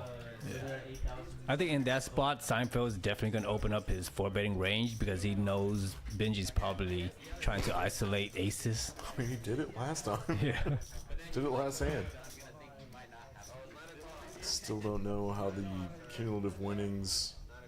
I mean, it's a zero-sum game, so the math's a little off. Somebody has one more than the graphics show. I don't know how that's possible. I'm gonna add to this. Okay. You saw your hand? I haven't seen it. I'm not. Well, Woodley stepped away from the table and his VPIP went down. Yeah. Forgot to straddle. Benji's in his little gay little red bag.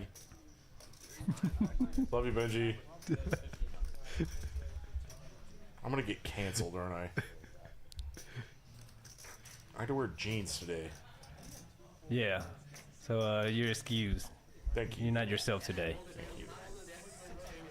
Bunch of napkins.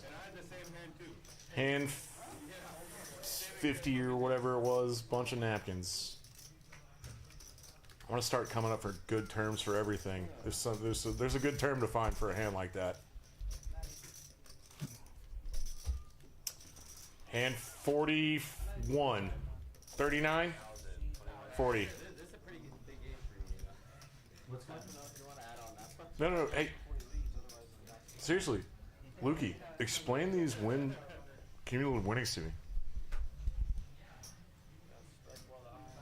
Do you see the numbers on this?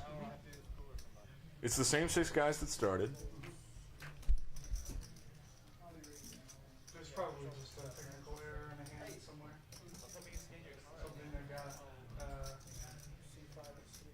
It's wild, right? Yeah. I can't really make sense of that. I know Woodley's down that much. I know Benji's down. So the only thing could be is if John is up instead of down, probably. Aces raising with the aces again. Maybe that's why he called himself No, it's aces. ace queen. Well, yeah, with an ace. Oh, Yeah. yeah. Let's go Maybe- find his real name. Please. Yeah, because every time he's raised, he has an ace. Aces with the A. Oh, I think Willie's gonna win this hand. I don't How did that happen? Rico, I didn't say hi. Thanks for tuning in, bud. See you down here soon. I think Willie's gonna call here, and then he's gonna go check, and Willie, unless aces somehow gets. Oh, bottom pair and a gut shot? Yeah. All day. Heyo. 7, 8, 9, 10, jack. Jack. These are always weird spots to play. Like, you're just playing super open-faced. Yeah.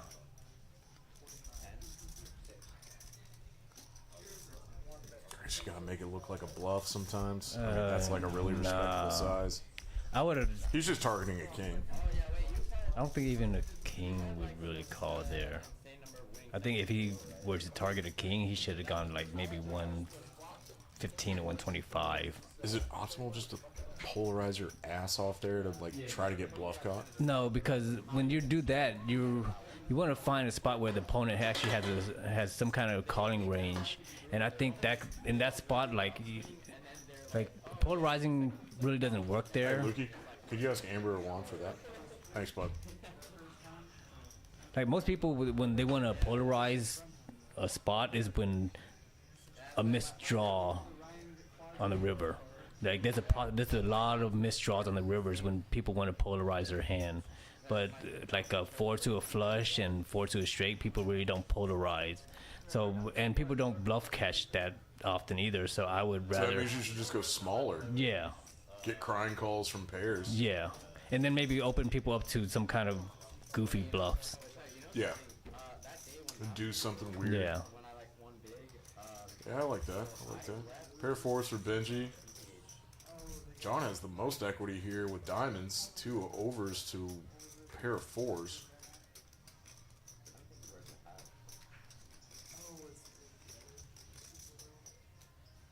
so the thing is, I had a good day, right? Does Benji look like he's a little bored tonight? I think he's He maybe want to get his head in the game? Like, that's not the context I meant to. Well, his full name is just longer version. What am I saying? Maybe we should just go snort some Adderall. Me and Benji. I think Benji enjoys being ring king. You think he likes Ring King?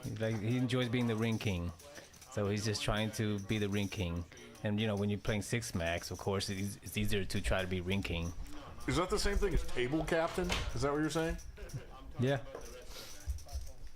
Little Benji dictator likes to be Ring King, huh?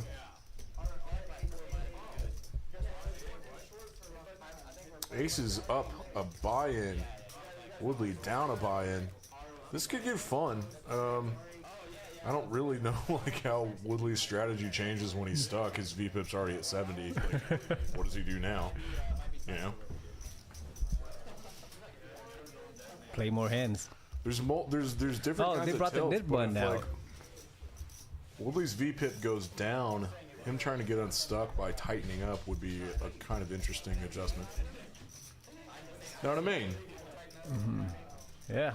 So look, they brought out the knit button. So my guess is they're hoping it kind of creates more action because everybody's just limp calling now. The deck got a little cold, and they're maybe thinking the game's in the muck a little bit. Yeah. And right when the net game starts, Seinfeld picks up kings, which is the best hand he's seen tonight.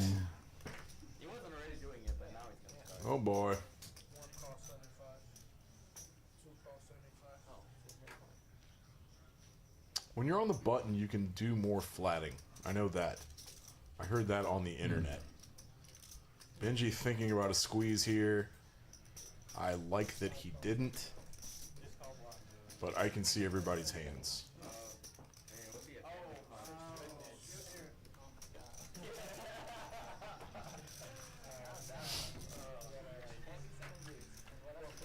Oh, goodness gracious. Ladies and gentlemen, Ooh. for those folks watching, I'm going to let you talk through this hand, but in 15 minutes, something pretty ridiculous happens. Straight Hello. flush. Well, Hello. Oh, this might be it. Woodley turns a set. Aces has a straight flush. Christ almighty. Got shot for Benji. He should be getting out of there. This is really sucky turn card for kings. Yeah, four because- ways. Seinfeld's gonna call. Oh, he's raising. Okay. Just picked up the wrong Yeah. color. Says sorry guys, wrong color. And then Woodley calls. Oh, don't boat up. Okay. Shit, man. I hope These guys aces are bet deep small. now. Did we already start going match the stack? I hope aces bet small so that way he could induce a raise. I have So not this- picked up on a single live read. He's got to show John as king. He's Yeah. just like Grody. And then Woodley's probably Is Woodley going to- trapping into this like straight flush possibility and about to raise Yeah. now? But he's probably gonna keep it on the small side though. So Aces wasn't being too greedy. Yeah, so his raise does keep on the small side. It's a straight up 3x. And well, so the question here is he Woodley? I mean, Ace is gonna go big or not? 3.125x. And unfortunately, I'm scared Ace is gonna get too greedy, and he might give a spot where Woodley could fold. But so the pot's 1.2, and You know what's fun too is that Benji got there. Queen Oh, 10 yeah. got there too. so Woodley's probably Ace is looking like an overbet here, and I think in general Woodley would. Most players could fold here, but I think Woodley is at the top of his range, and I'm not sure. I if he- mean, let's talk through what 3 bets river that Woodley beats. Yeah, so that's why he could get away from this, especially versus an overbet here. Like, So if we can like completely discount my previous statement, Woodley is straight up bluff catching right now. yeah, Like And- Aces never does this move with something that 8s beats, right? yeah, he's not doing with this an ace blocker like an ace, because an ace blocker has so much showdown value. So he's not turning an eight. Like Ace is not the type of guy that turns his head into a bluff at this point. So eights loses so many flushes. He unblocks Yeah. everything. Sets usually do. Woodley's a very strong lag, loose aggressive player, but I just don't know Aces well enough, and I don't know if these guys have any history together But where Aces could be running a bluff on a 3-bet yeah, that's river here. Like, what natural bluffs are there? it's really Ace 10 with nothing. the 10 of hearts, maybe? And not only that, because Ace 10 with the ace of hearts? but here's another variable you have to factor in is that if Aces were to make a bluff, his initial bet would be a lot bigger. He wouldn't like when you bet small and then you face a re-raise and you. Oh, you're repop, saying if Aces was turning ace into a bluff on Yes. the river. he would bet bigger than that 225 that he started out with. Yeah, this is a really interesting line So- and just overall game tree for this battle. Yeah, when you bet small and then you face a re-raise and you re-raise, that's pretty much screaming the nuts. Yeah. Ooh, Oh, he still called. Yeah. He had the fold in his hand. Yeah. Sees a straight flush. What a turn card for Aces. I think it's the easier fold than most people think in this spot right here. Just because Aces has not shown any like getting out of line aggression. It's a really bad run out. Yeah.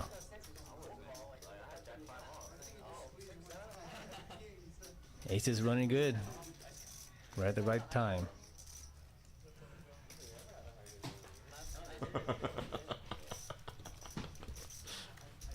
Ayah! All right, everybody, no one turn your YouTube off. I'll tell you that right now. So what happens? Don't look at me like that, Luke. We'll do some spoilies here at Peaks Dallas Live. My name's Dan Simone. I'm in the booth with my guest co-host tonight, Tommy Ho. We have Extreme Trout. And so, Shout out to Extreme Trout. Extreme Trout. Yeah, we get more viewers every like 15 minutes. Extreme Trout, what's up? What's up, bud? What's up? More interaction.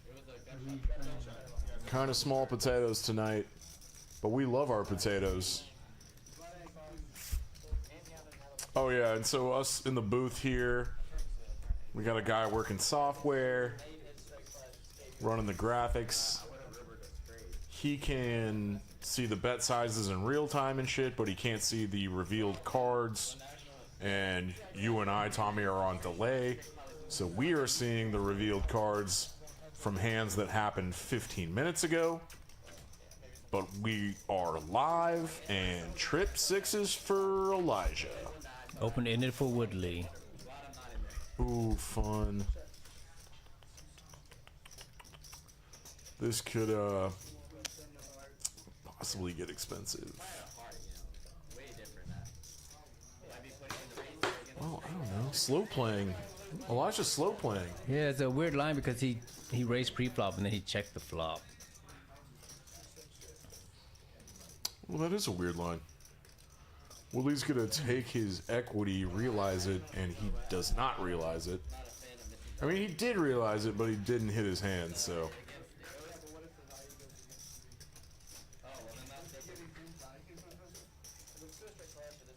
I usually don't assume that someone has a straight flush most of the time. Hey, the only time that like you're really considering, or like really concerned about the straight flush is when it's one to a straight flush, and that one part of the straight flush is actually very likely. He gets rid of his knit button. I know that. And picks up $200. What's CH total? 8,000 total.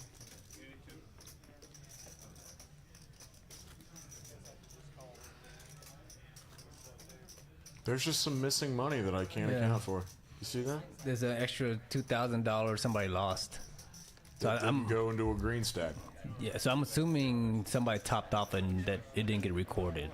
And then, for example, somebody topped out 2,000, they lost, and so it showed them losing, but it didn't show them getting that money in. I wonder how much like Benji and Seinfeld love a player like Woodley. The 7-deuce game is on. Aces is already up to 8.4K. Is Aces up $6,000 in a 5-10 game? Six-handed? Seems like it. That the last hand, I think he won over 2,000 because it was an $1,800 Yeah, that's bet right, on the man. river.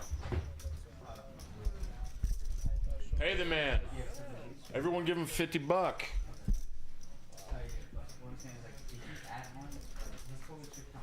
So this is the problem with problem with Woodley's strategy now, is that he's stuck so much that it's hard for him to really build pots with this strategy.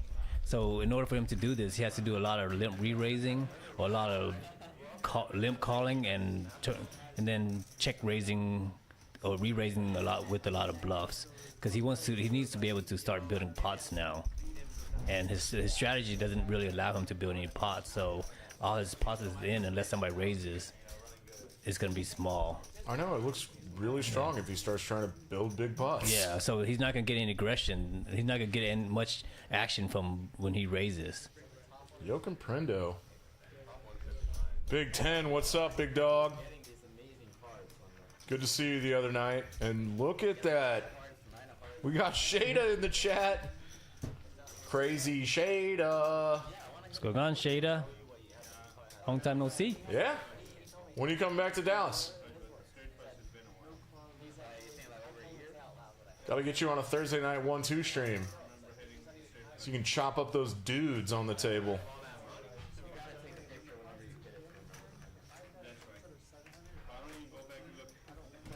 Three guys with knit buttons. Aces has jacks.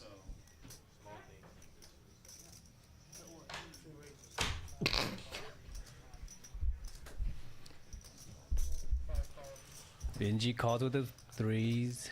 Seinfeld is probably going to squeeze here again. He loves squeezing with Yep, these for and sure. I'm pretty sure Aces will call here, and Benji will probably follow along. I don't see Aces re-raising, is he? I don't think he's that aggressive. Oh, he does re-raise. Hell yeah. Yeah, I like it because he's using his image. I mean, he's seen Seinfeld squeeze like this a few times. Yeah. Threes are out of there. Seinfeld got his hand caught in the cookie jar, and Jax takes down a pot pre-flop. Why not just take down $500 without seeing a flop with Jax? And take the opportunity to defend yourself in those spots because it's been happening. You want to show the players that you can defend there. Yeah. And come back over the top and Don't need aces. not to do it. be pushed around. Yeah.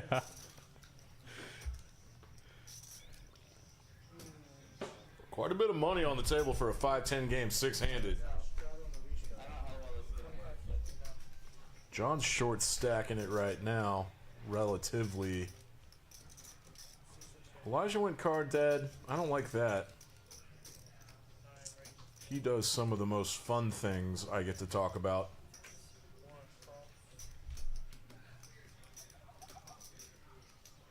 I wonder how Nick Splon's doing on Poker Night in America. It sounded like he was having a good time. Poker Night in America. Let's go play some cards and win some big pots. Oh yeah, let's go. Oh, yeah, now I remember, like, Poker Night in America sounded familiar, but I forgot what it was. They used to run a series at Choctaw Really? back in before COVID. Yeah, it was them, and they always had 2 series each year, and in between them were the WSOP and WPT, and they had it for about they did it for about 2 years. Now I was wondering why that name would sound familiar. I could have thought it was just like a stream that started in Vegas. No, they I started. don't even know what casino it's in. Yeah, they started here. I wouldn't say they started here, but they did it here because I remember watching them, and I remember one of the actual streams was with they had Doug Polk in one of the streams, Yep. and Alec Torelli in one of the streams here, and Choctaw as well. Because that was when I actually met Alec Torelli one time. Are you going to play in Austin? No, I haven't. There's enough options here in Dallas. Me neither. Yeah. I mean, I used to live in Austin. I still have friends down there, and for whatever reason, going to the lodge or the TCH down there just like isn't that appealing. check out 2 this pair hand. for John. Woodley's opening a straight draw that he had on the flop, didn't get there, but hearts get there. John's really short stacked. Yeah. He just rips. Don't get bluffed here. And Woodley's pair of 4s isn't looking great. Don't know why you would ever bluff catch with this particular combination. This is not the type of hand that we would expect for this size of a pot. Yeah, he's getting a price. Actually, it's getting 3 to 1. Like, we've seen a lot of pretty big hand setups, and the pot didn't get as big as this hand setup. I know, right?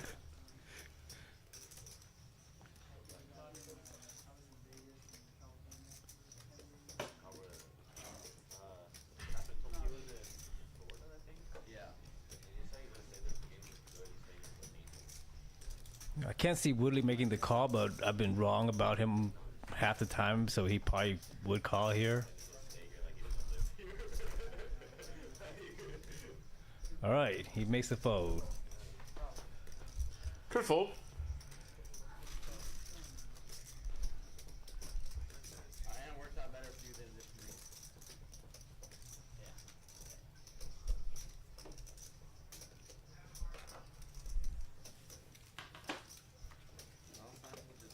Aces with a chip lead.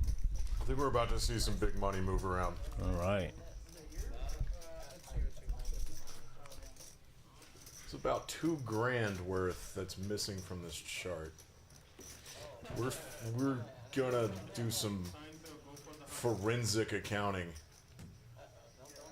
Figure this out. But we got 2 guys with knit buttons left. Are you already like counting on it? Huh? Are you already counting on it? And we're good. Well, I'll tell you in a second.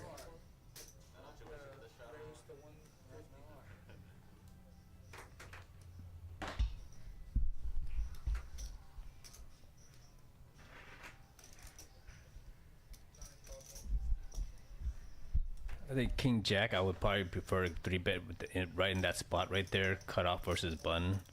Good. What's going on? But he would have ran into Benji's queens. Do we have a shadow? So good, no 3-bet. What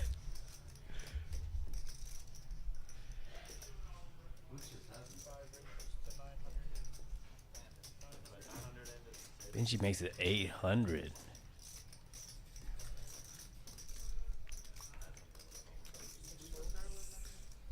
Like 47.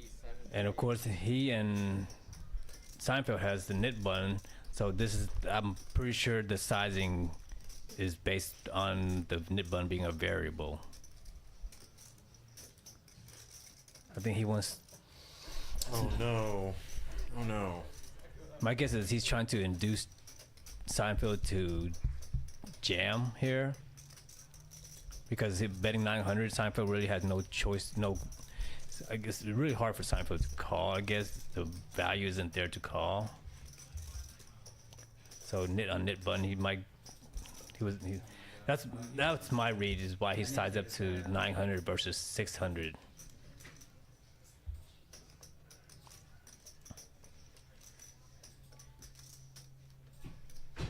Oh, here we go. Here we go. There, Benji did it. He got How did you Seinfeld. see that coming? Hey, pause that. Alright. Look, what happened last time? Like, I had to take out 2 swings and then get a shadow. Yeah, so Benji's tanking, but he's definitely not folding.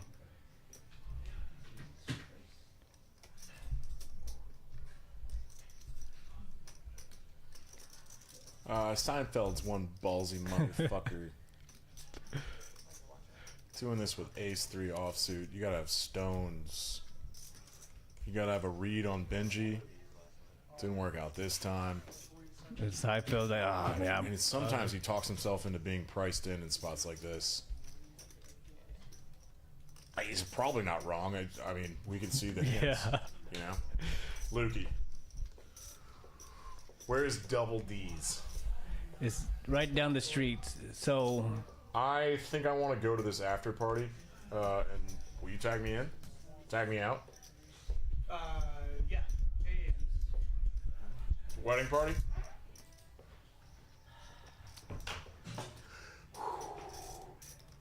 what time's the wedding party? Oh, I've been missing this rehearsal dinner, but they all moved to this bar after like all the speeches and shit. So Seinfeld does make the call. Yeah, this sucks. Yeah, he committed himself, unfortunately. I mean, he figured out he's got enough equity to make this call, right? Yeah, I mean after betting Benji there. goes twice. He Yeah. hit an ace. Yeah, that's the only really hope is just hit that ace and hope Benji doesn't have the ace. Are they going twice now? Yep.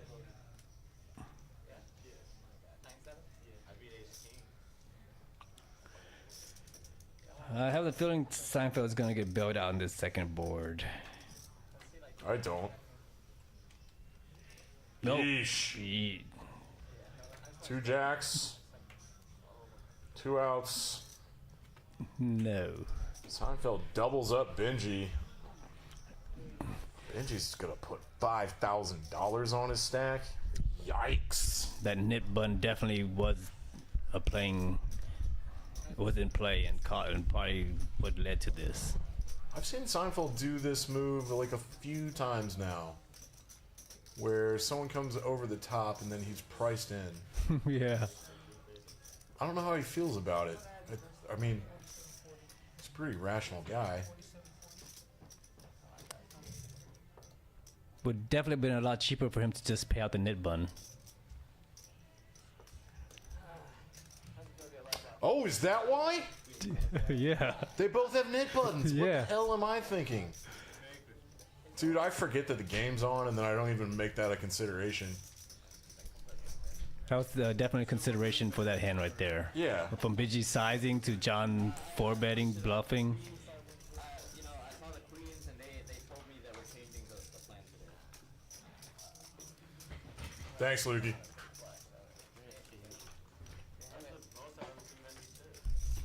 Are you good till 11? Yeah, for sure. I'm being a little selfish, but You got pants on. You got to take advantage of it. Can I get the 50 and the formal with check? Yeah, I'm pretty sure my boy Ben's a little bummed out I'm not at this party with them. You know how that goes, right? Yeah. He's a groom, right? He is the groom, yes. Yeah. And Seinfeld gets stacked and has to pay out the knit game. Now he's stuck $6,000 with Woodley. 2 bullets. 2 bullets doesn't really phase these guys. Like, all the stop losses I've seen are 3 bullets. The most stuck I've ever seen somebody is 10K, and they were still in the game. Except under this setup, it's being Benji's stuck. been stuck 10K Yeah. and came back. Under this setup, it's really hard to come back. You think so? Unfortunately. I don't think Aces is gonna do anything that's gonna put his stack at jeopardy. You know what I'm a little confused by is, like, all these battlers that play these bigger games, they play each other all the time. Yeah. So they all think they have an edge on each other. Every single Yeah. one of them thinks Yeah. they're better than everybody else. You know what I mean? Yeah. How can that be possible? It's not. This is a zero-sum game, and I think unless they each know where the other player is exploitable at, but it seems like they all play somewhat of the same strategy. And that's where they say, if, that's where GTO, if you all play the same strategy, then it's all bound No to one's out. exploitable. Yeah. And since all the card distribution evens out over a long statistical period, It's just a lot of flipping back and forth. yeah, but no one can play as well. Like, no humans can actually play GTO Yeah. cleanly for long periods of time. So they're all just kind of searching for spots to exploit each other. Which is fun. Don't get me wrong, Yeah. but, like, And there are some spots because every probably player. more profitable games, right? Yeah, because every player has a different strategy or approach. For example, like Benji's willing to call lighter and pay off lighter and be more aggressive. So, of course, Benji's more exploitable to getting trapped. So that's an example. Whereas other players who don't 3-bet as much, so Woodley has it. Well, I mean, Woodley's not a GTO strategy, but No, he's a fill guy, laggy guy, exploiting yeah. Whereas type of player. Whereas we see Seinfeld where he sticks to his GTO, but where he mixes it up is that he'll play a hand with that's not in the GTO chart, like an ace-3 offsuit, and he'll play it like GTO style. Whereas I don't think Benji would do that. Benji will at least have a requirement of a ace-3 being suited. So they all vary in different spots, and that's where the good players will pick up how these players vary and adjust, and then they will make adjustments to those. So at the end of the day, it's still Completely agree. It's still a game of adjustments, and who out adjusts determines who's the better player. What's this kind of fine line between adjustments and leveling? When does it blur into the other? You know what I mean? Yeah, leveling is more of you try to get them to think certain ways, whereas adjustment is you find out their strategy and then you find a way to attack and defend against those strategies. Oh, so you're saying like it's inducement versus deduction. I think so.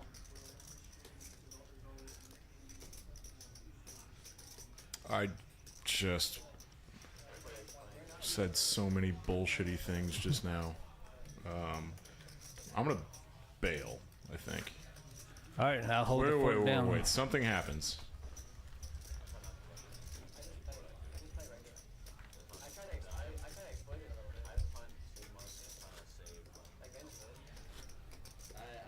So I think Woodley's VPIP is going to be stuck at 68 now.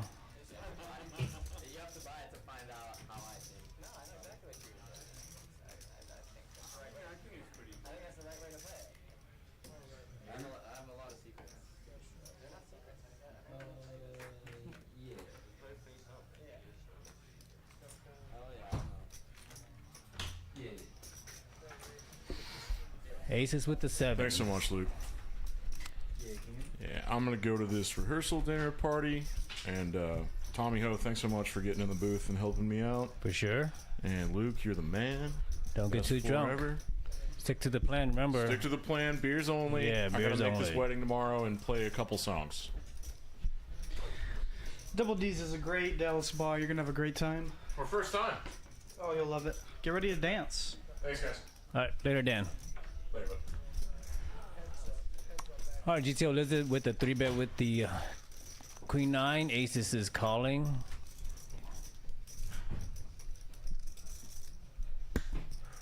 GTO Lizard flops the 3 9s, and he's probably going to underbet here to try to get just any calls. All right, Tommy, how you doing tonight? Doing well. Here we go. Good. So standard underbet. I think Aces might call here because it just looked like a board that misses a lot. This is the exact hand he wants to get Yeah. value from. An under pair, pocket pair to the 9s. I love think the bet. One size catch all. On the turn here, I would imagine we're going to see a little bit meatier now that we pick up more draws. What do you think, 700? I would err towards something smaller Okay. because I just don't like. I guess you could put him on a flush draw, but he raised pre-flop. So Oh, okay. yeah, Okay. well, aces raised pre-flop. So when he calls there, I mean, he could have a flush draw for sure. And he could still just Yeah. have two dry A lot overs. overs or a pocket pair. So then those, I guess the ranges of overs and pocket pairs is more weighted than flush draws, but I guess flush draws are over, so it was 50-50. He ends up settling on about 70-80%. Okay. I think if aces call here, which he does, I think GTO Lizard without the spade, I think he should go for small value. I don't think he should try to rep a missed flush draw and get a hero out of aces, because aces just is not the type of player that will hero. So a player adjustment is what kind of player the tendency they would be, and I think aces will not hero, so you would want to go for a small bet to get value, where aces will hero for smaller bets. Yeah, I agree with you. So I would say a bet of 650 is what I would do. Yeah, and we're not worried about better 9s either. Yeah. So I think he's just going to try to rep a missed flush or something, try to get aces to hero. So with how you're saying he should play it, bet something small like quarter pot here, if he gets check raised, no matter what, you have to call, right? Well, he chooses a big sizing. Yeah. So he must think that aces has Some kind of overpair. like jacks, Yeah. and he wants to get max value from jacks right now. Yeah. So this bet is targeting that kind of range, an overpair kind of range. And if we're aces, we're so far booked a pretty solid profit. Do we really want to give most of our profit back with second pair? Yeah, that's why I think the bet is too optimistic. Plus, there was another hand where aces had pocket jacks and faced a squeeze against Seinfeld, and he 4-bet. So do you have to think? So you have to think that if he has the big jacks, he would probably be 4-betting. So I'll be surprised if aces calls here, because it doesn't seem like it was within his repertoire. Yeah. I think I would have liked the smaller value bet more. And then it induces a bluff as well. Right. Stacks are getting pretty deep now. Yeah.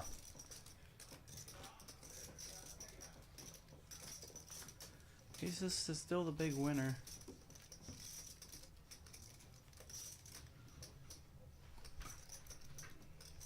Gonna be interesting to see if Woodley makes any adjustments to his strategy now, or he's just gonna play the same way.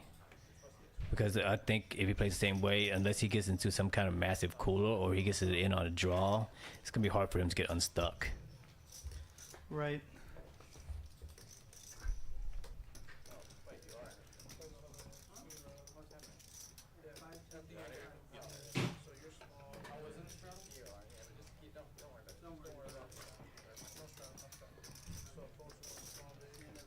Looks like we have a bunch of folds around. John's gonna take down the blinds here.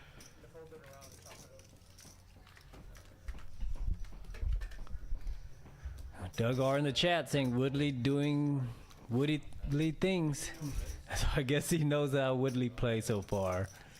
I heard Dan say he was playing the 2-5 the other night. I didn't get a chance to see him play, so I know he's been to Peaks a couple times, but I haven't played against him.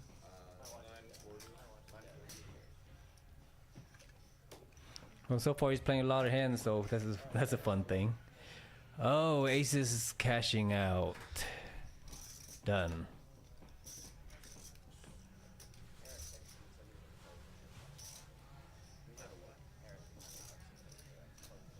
Looks like Elijah here under the gun is going to go ahead and open. Seinfeld with a call.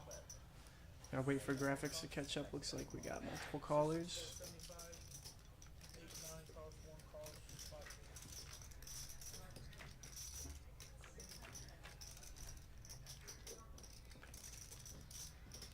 Now, when we get down to five-handed, Tommy, I'm expecting a very loose range.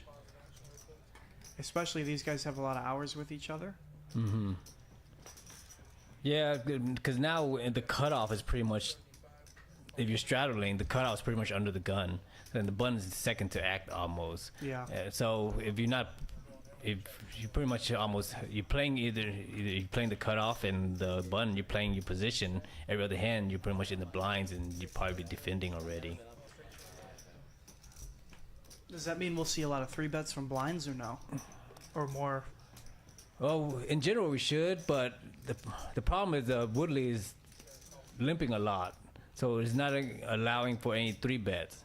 So the only real spots where we would probably see a lot of 3-bet is with Benji raises on the button or in the cutoff, and then we see Elijah and Seinfeld 3-betting Benji.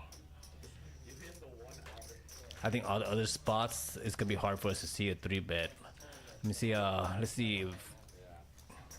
So yeah, it's gonna be revolve around Elijah, Benji, and Seinfeld where the 3-betting goes, and it's gonna be.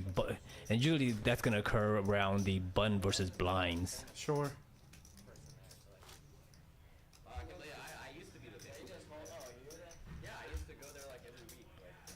Woodley's VPIP is going down to 66. We're thinking if it's gonna go up to 70, but it's going down. I think it could make it happen in a 5-handed game. Possibly. Seinfeld rags, fold it, John on the button, looks down at ace-5 off. Wow, that's not an open 5-handed on the button? Yeah, that's almost an open, in you could say, in this kind of game, because otherwise you won't be able to play many hands. Right. Especially also is that Woodley is in the blind, so you're not going to be facing a lot of 3-bets, so you only face a 3-bet from Benji. Sure. But oh, never mind. I think Elijah was in the straddle as well. But I still think in this kind of hand, if you want to play a hand in a weaker hand, I think something like that would be the hand to play. But it's not a bad fold either. Because if you do, you could end up, it's one of those reverse implied odds hands. And I think John's just erring on the conservative side right now.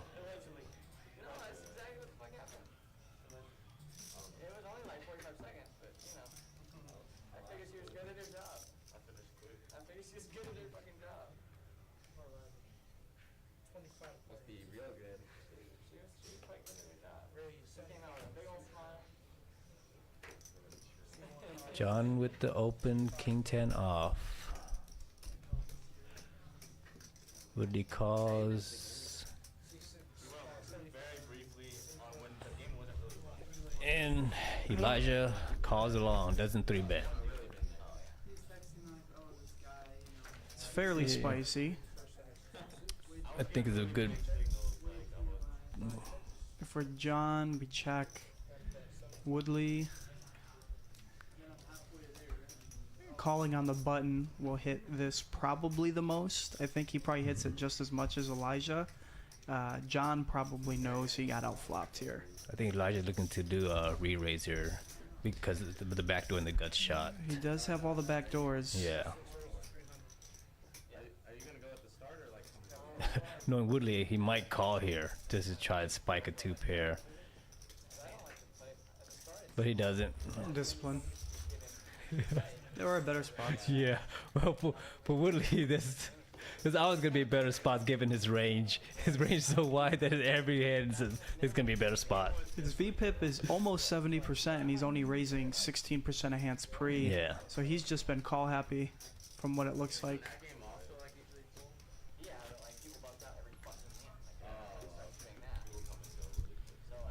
I did miss the hand between Seinfeld and Benji. Could you tell me what happened there? Yeah, so Benji had queens, yeah? let's see here. I think this is where my memory is starting to get shot. I know John raised. I think it was somebody raised and Benji. Oh, Seinfeld raised, I think, and John called. And I think Benji 3-bet, but the key to that was that Benji 3-bet larger than normal. Yeah, it was, Seinfeld raised 150, John called 150, and Benji raised it to 900 with queens. Yeah. And he had about 30. He had about 4K stack, so it was relatively big. And then Seinfeld raised it to 2.1 or 2.2, and then Benji went all in. And at that point, Seinfeld, he only had to call off another 2,000 to win 8,000, and he ended up calling with ace-3 offsuit. And what I saw was that because they both, John and Benji, had a knit bun, and I guess that my guess was Benji was thinking he's going to size up bigger to look like he's trying to take down the pot. Sure. To induce Seinfeld to then re-bluff him or whatever, trying to get Benji to fold, thinking Benji's trying to steal here, and it played out the way it did. Win twice, no ace? Yeah. All right, 2 big hands. I think we're always going to see it continue. From Yeah. the 3-better here. And if we're, wow, okay. So if I were to guess why Seinfeld didn't continue there, it's probably because he didn't have any backdoor equity like a club. Right. And if he gets called, he's behind Yeah, he- 100% of the time. Where if he had something like ace-king or ace-queen, he could still be ahead. Like even a club, it could give him some room to fire if a club comes. Whereas with the ace-9, he really didn't have any cards to come that he could continue.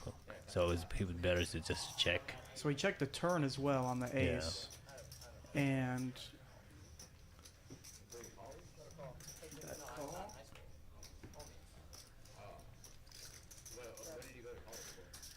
Seinfeld now chops with ace-10. It's probably going to go check bet call. Yeah? Yeah. Unless you absolutely think Elijah's betting turn with hearts, but So I think the one thing Elijah might have to think about is if I bet here and I get re-raised because Seinfeld might think that they're sharing the same kicker. So now I'm being put in a tough spot of somebody thinking that I have a hand that they think differently. So then he doesn't want to face it. He probably doesn't want to face a re-raise. he does check. Wow, Yeah. good call, Tommy.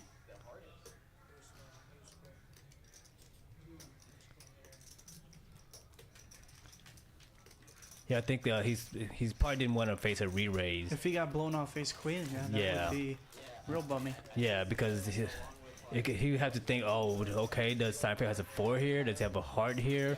Or is he actually thinking that we chop and he's trying to blow up the pot, trying to get me off an ace. Right. And so I think Elijah just didn't want to have to make that tough decision. And he probably wasn't getting much value out of anything. So there was too many things working against him and only a few things working for him. And usually with CS, All right, we got Terrell back. Don't think they've been doing bomb pots tonight, right? Yeah, no. And they only did the knit button twice. The 7 deuce is still in, but really no one's really taking it bad. Is being aggressive with the 7 deuce. At the same time, nobody really got the 7 deuce. At the same time, there's been excellent action for a 6-handed game. Yeah. I don't think the game has been in the muck much tonight where the knit game could help out. but basically it's like someone Yeah, even in a short-handed game, the knit button really doesn't factor in that much because people are already playing a lot of hands already, Right. and they're not gonna widen the range anymore just to accommodate for the knit button. Sure. no, you kind of have to give it more than that. Like you can't just say fix this. And I think that's why they, after the first time, they like, right when the game started, they had it, but then after first one, they decided they didn't do it for a while, and it's only until it really got dull and they threw it in one more time, and it really didn't help much. Well, it did help the second time because Seinfeld ended up doubling up Benji with Ace-3 offsuit. You could use it to help you, but you can't. It's not gonna just do the whole thing by itself. I mean, unless it's gonna be like a guitar. I imagine it's a pretty good tool. Looks like we got rags growing around. Woodley's gonna crank up in the big blind. Queen 10. Does Benji have anything else?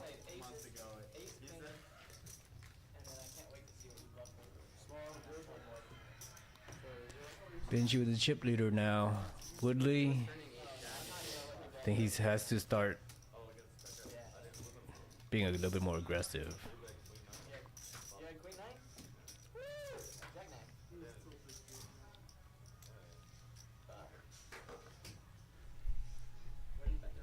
9. Yeah, calling with that set of 9s when Instead of 8s. set of 8s when Yeah.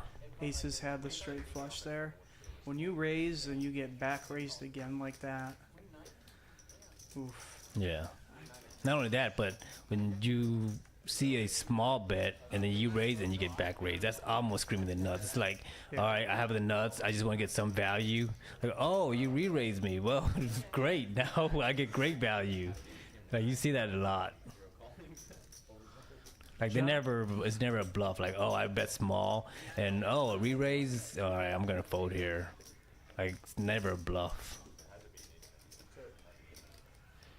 So Woodley, What are we targeting if we're Woodley, right? So we don't beat an 8, we don't beat a queen.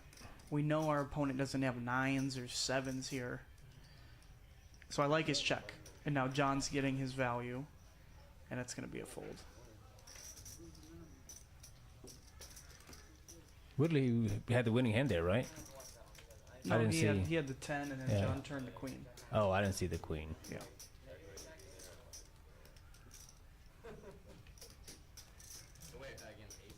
All right, we're at Peaks Live. Peaks Dallas Live, 1231 Wycliffe. We are in the heart of the Design District, just outside of downtown Dallas. Basically, is still downtown Dallas, right next to the American Airlines Center. Open 7 days a week. We open most days at noon or 2. If you're watching this and you're not a 510 player like most of us, we do offer 1-2 cash games all throughout the week. We like to get them started around 2 p.m. every day, so feel free to come out for that. As well as 25-cent, 50-cent games on Thursday. It was a huge hit yesterday, and we only expect that game to grow. So if you want to come by and have drinks and learn poker, that's an excellent way. It's only a $20 buy-in. Think so. Benji's going to outflop the 9s. Yeah, so John raised, Woodley called, Benji called, Third and spade. Benji gets the trip queens. I think, let's see here, he's going to probably bet, I would say 150, 175, 125. I think John's going to call with the pair and the backdoor spades. Not the backdoor, the spade draw. 8 of spades in the deck. Let's see here, this is an interesting card. So these guys have always been sizing up big to try to represent make the player put in a guessing game whether they have a missed flush draw or not. So I think Benji's gonna keep to that and size up big, and make John have a tougher call. So Snap fold. snap fold. I like to think John could also have. Well, I guess he would make a flush with King X of spades. Yeah. Yeah, there's not much there. Not much left. Because John raised pre-flop, so King of spade, maybe. That's about it. well, he raised pre-flop. Yeah. King, like, what King X of spade is he raising under the gun? Then it's like King Jack, maybe a spade with a king. Yeah, the King Jack with the King of spade. I don't know. I talked to Dylan recently. I mean, it was literally like less than a week ago.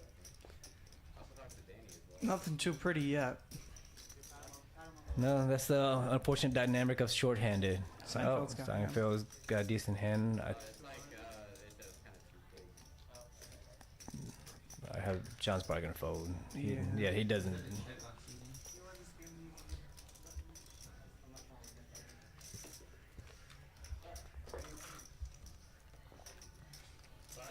Anything going on in the chat? The two people that won the list. You have 2 people on the list. Just What is it? Woodley being Woodley. I've kind of been letting Eric. The thing is that like me and Eric pretty much like the same people. I mean, he has even more people, but it's like it's kind of pointless to have us both messages just twice about this stuff. Oh yeah.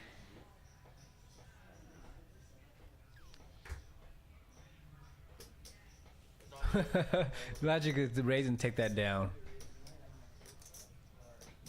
Okay, Elijah, Oh no, Seinfeld. No, he's not gonna miss a hand. All right. and Tuesday. Only for VIPs, you know. You What's going on, Brad? okay? Hold on. Saying that.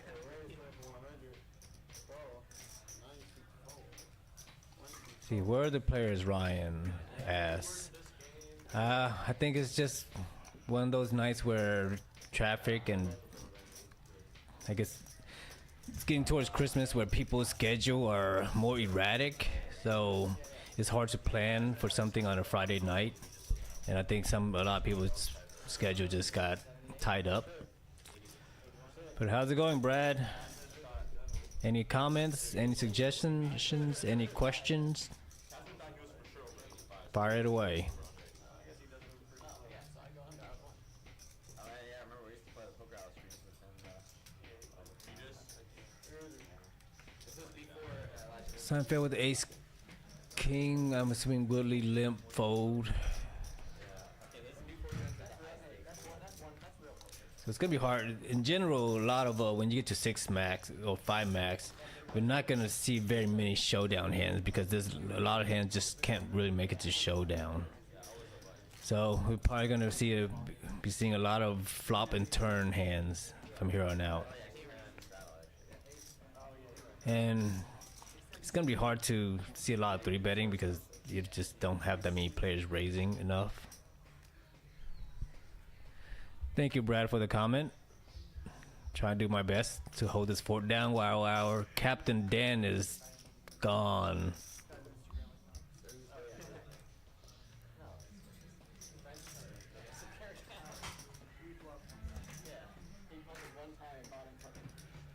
Seinfeld with the raise 75, Woodley call 10-3 suited in the blinds. Let's get unstuck. oh, Ooh, here comes the Benji. hammer. I'm just wondering. Wow. 450 and Seinfeld is not having any more Benji. I think he's just picking better spots now. After wanting to throw up on having to double Benji with the ace 3, Yeah. he probably don't want to having to throw up the rest of his range, whatever he has left.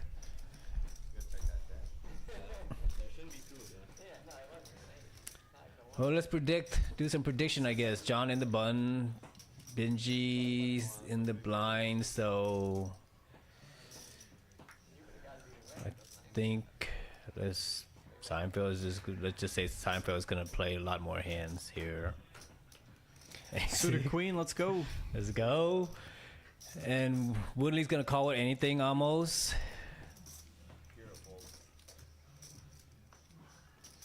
Fold queen 3, Benji folds and folds. Easy game. Yeah. Raise and take it. We're gonna see a lot of this, so we're just gonna have to just hope that the poker gods deal some of these guys massive coolers. Yeah. No, I didn't count. But yeah, my outs and yeah, both of our outs. So. Seinfeld and Woodley stuck big for tonight.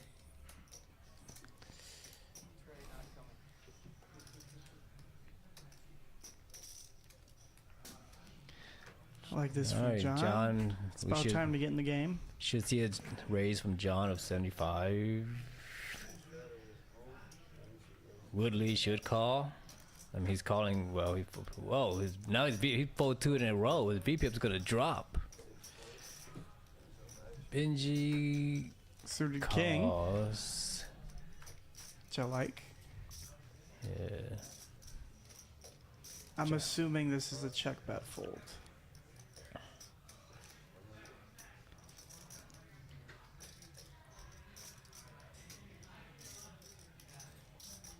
Yep. Yep.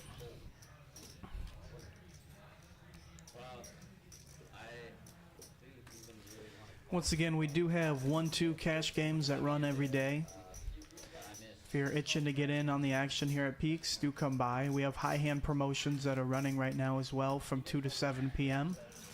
There's a high hand every hour. And it rolls over each day, so if it hits on 1 hour between 2 and 7, the other hours will stay and keep building. So if you're interested in a high hand promo and you like to play some cash games during the day, definitely come out and see us. We'll definitely take care of you guys. We got food and drink here. Plenty of games, table games, board games to play.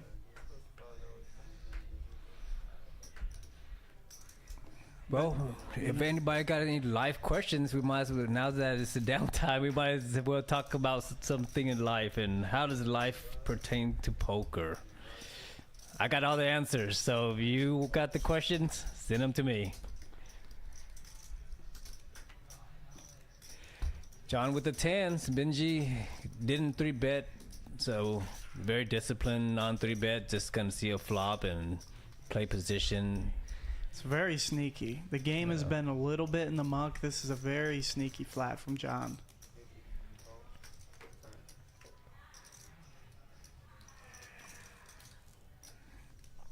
I wonder if Benji's gonna try to barrel John off of here. It doesn't seem like the board texture. But at the same time, John's hand looked like exactly what it is. A pocket pair that's lower than a queen. Yeah. Yeah. But I think at this point, like, they just... He wants a showdown ace high at this point, right? Yeah. I mean... I don't think he's thinking he's going to be able to show down a win. I think he's thinking that John's not going to fold here. So there's no reason to run a big bluff, because if he is wrong, he's not going to get that money back from John. What about the river check from John, though, right? Because if he had a queen or a 7, he would have seeked value there on the river. Yeah, so like John already declared his hand when he called the flop already, and Benji pretty much knows that's what John has. But I think Benji didn't want to bluff John because there's a good likelihood that John's took that line so that he could call all the way down, and Benji's not going to make the bluff if that's what he thought already. So this is where opponents leveling each other. I know what you're doing and I know what you're thinking, so this is what I'm going to do. And I think Benji knew John was going to call all the way, and he would just be donating, trying to bluff. And even if he tried to make some kind of big overbet bluff, that looks even more bluffy. And so the EV wasn't there.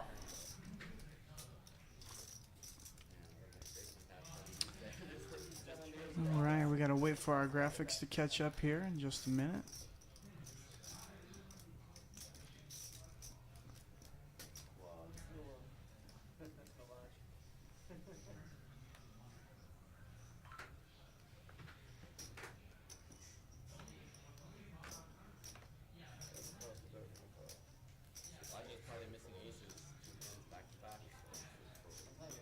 All right, Benji with raises with King Jack off and Woodley calls with Queen. So Woodley could been folding Queen 7, Queen 4 also, but he calls with Queen Deuce. But I guess he's in the straddle, so he felt obligated to call. Benji checks back. Yeah, because this is the range that hit Woodley's range. Oof. Unfortunately, Woodley's gonna, I think, it's gonna get value bet because if Benji bets here twice, Woodley's probably gonna call it twice because Woodley's probably thinking, how can the only thing I lose to is a jack? You didn't bet a 5, so Woodley's gonna probably call him twice here. So if pot's 465, I think Benji's gonna probably just standard half. Oh man. Yeah, so We never lead out there. for Woodley, Yeah. he didn't. That's not his line though. True. And I think he should. The thing is, the flush draw came in, so he leads out. It looked like a flush so much. So that- if we're Ben and we're betting here, we're literally targeting a 5. of any of those pairs, because in Benji's mind, Woodley probably won't believe that he So he'll has. probably bet like 200, right? Target a 5. Yeah, And now, Woodley calling. ah, I think Benji got unlucky there because if the queen didn't come, Woodley's still gonna call, because Woodley's Right. thinking that I only lose to a jack at this point. right. And then I think Benji probably knows that Woodley's probably gonna call with any of those pairs, so he's going for thin value. He just didn't think that Woodley had 2 pair. I mean, it's hard for you to have queen 2, 3, 4, 5, but for Woodley that is in his range, somewhat.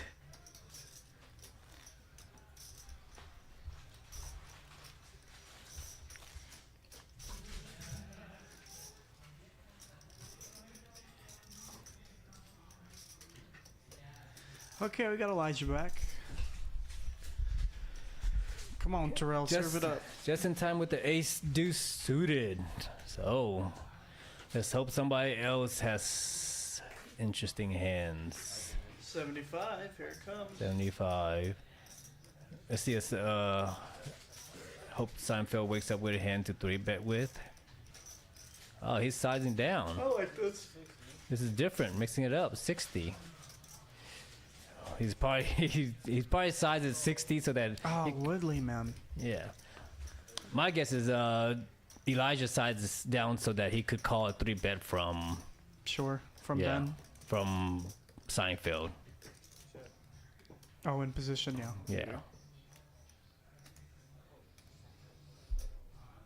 So, this is a range bet, right? Yeah. And then Woodley's of course gonna call. We're going to call. He's got the ace of hearts too. He's Yeah. got a pretty hand.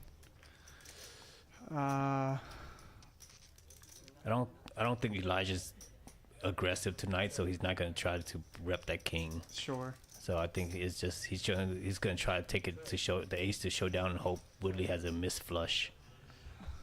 Yeah. Woodley's winning some small ones right now.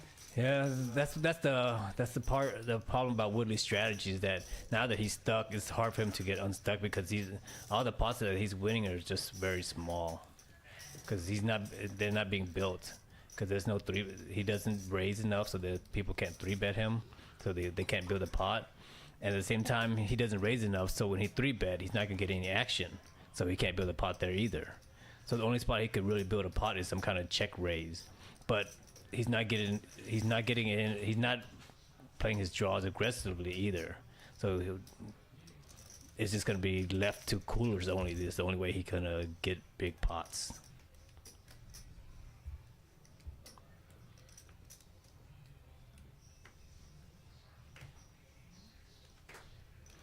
He's in there. Woodley with a 7-5. Unsuited 1 gapper. Benji's gonna raise, and Woodley is gonna call unless Elijah has a pretty cool hand to defend See against. something big for. Nah, I don't think he might just because he's straddle, yes, and Woodley's definitely gonna Here call. we go. This is where we hope Woodley flops a massive draw and get a double up if he plays it aggressively. Some kind of open-ended straight draw, pair like plus draw. Jack 5. No. looks so pretty at first with the 6'9". He's got a little bit of stuff going on, but his hearts are dead. Yeah, with the paired board and everything, I don't think Woodley's going to try to go for the bad gut shot here with If we're no hearts. Elijah, we gotta let this go. Yeah, and I think Woodley's going to let it go. I was wrong again. I've been right 50. I've been 50-50 with Woodley's action. Eight of hearts. Like, let's see here. It's a little scary of a card though for Ben, right? Yeah. It's a little scary. Because, yeah, you could put Woodley on a flush draw, but Woodley could have a lot of nines here that he's trapping with. And he could, but like Woodley would probably trap on the turn here, Benji bet again. So I think, I don't know, Benji might check here, but I don't see Benji checking. This is not in his game. He's like, you got it, and he faces aggression, then he'll deal with it. We're down to a pair and a straight draw, and Benji is only betting like 30%. Yeah. So we're coming along. What would be a fun card? Let's see. Hey. No. No. Yeah, Woodley's not winning this. It's just, so I think Benji's gonna probably size down 350, 450, 425, because I think if Woodley had a 9, then he'll probably re-raise easy thing. Woodley's not going to bluff a heart here, so try to get Woodley to call with a weak hand.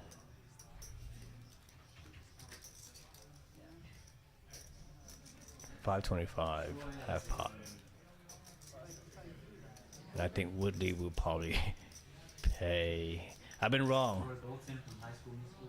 I think he's gonna pay off, That was Troy Bolton from High but I wouldn't be surprised if I'm wrong again. Never mind.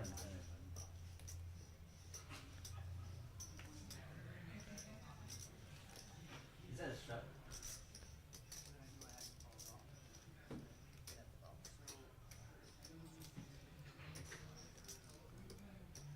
For Woodley, we don't expect Benji to have a 9 often. We're losing to all the overpairs. There's some draws that have missed. Kinda. It's pretty much just hearts. Woodley call. It's a crying call. So here's where I think Woodley should factor in some variable. So let's say he thinks Benji's bluffing, then a bluff line would probably be where Benji would probably, if he bet small on the flop, he would overbet the pot on the river. If he bet small on the turn to set up where his overbet is still smaller. So when he bets small and then medium, that does not sound like a bluffing line there. So then I would say, okay, More value yeah, heavy. more value heavy, and so I would err more towards folding in that spot. Whereas if Benji had bet small and then bet big there, then you might, okay, he could be trying to set it up, fill me out on the turn to see if I had the 9, and then if I didn't have the 9, to go big to get me off of any weak pair I have.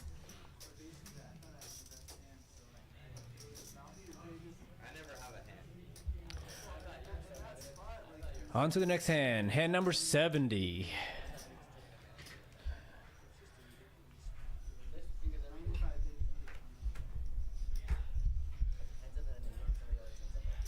Seven deuces on. 7 deuce, Woodley. Oh, and and just the wrong timing. Benji has. I'm gonna let you take this one, Tom. I'll be All right. Oh, Nothing exciting. I mean, Woodley can't really do much there. one way to get unstuck.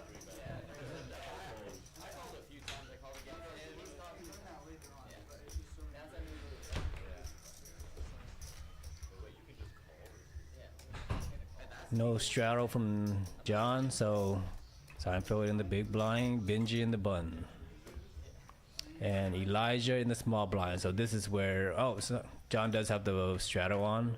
So this is the setup where we might see a lot of aggression if there was even marginal hands, but no, Benji doesn't have Elijah. There we go. Now let's see Seinfeld. Queen 10.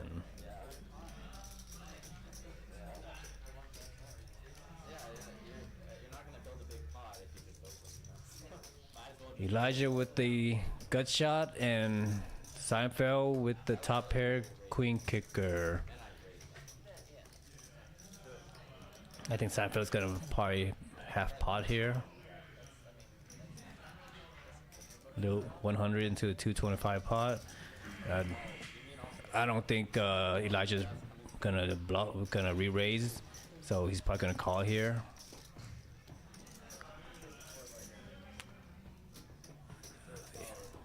Depending on how much, I think if Seinfeld goes big, Elijah will fold. Anything over 300, I think Elijah will probably fold here. But I could be 200. I think that's a good price for Elijah. 2 overs, but still folds. I mean, 2 overs and a gut shot. So you have, I think that was right there where I guess wasn't worth it for Elijah, because then again, when you hit your draws out of position, it's hard to get paid. So when you're looking at prices in terms of draws, being in position and out position takes weight, and being in position, you have more implied odds than out of position, given everything being the same, because you have to act first out of position, which is harder to extract money. So in that case, a $200 call might be more value in position, but where to call, but out of position might be just enough to fold.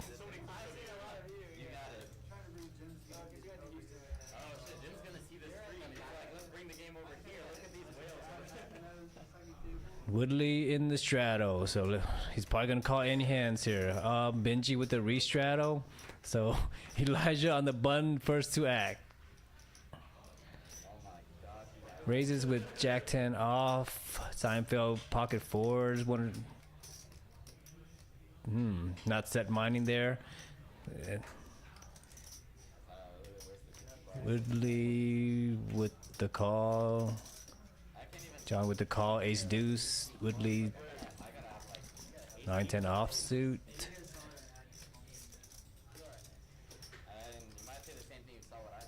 Ace 3-9 flop. John with top pair, Woodley with middle pair. John pot controlling. He's calling here, and Woodley will probably call. Yes, and depending on the turn, it's probably gonna go check all the way through. 9-8.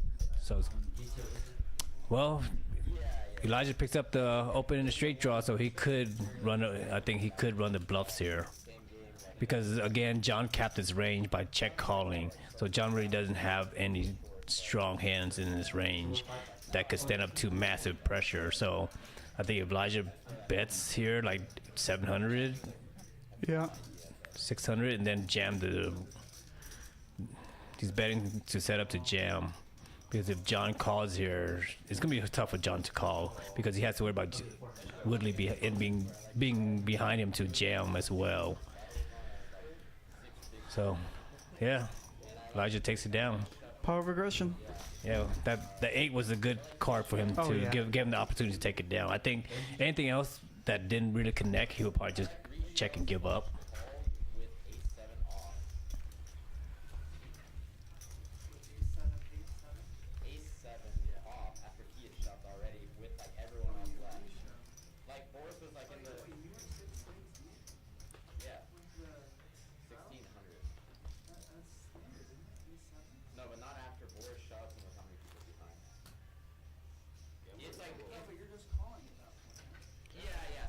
All right, we got about 30 minutes or so left for the stream tonight.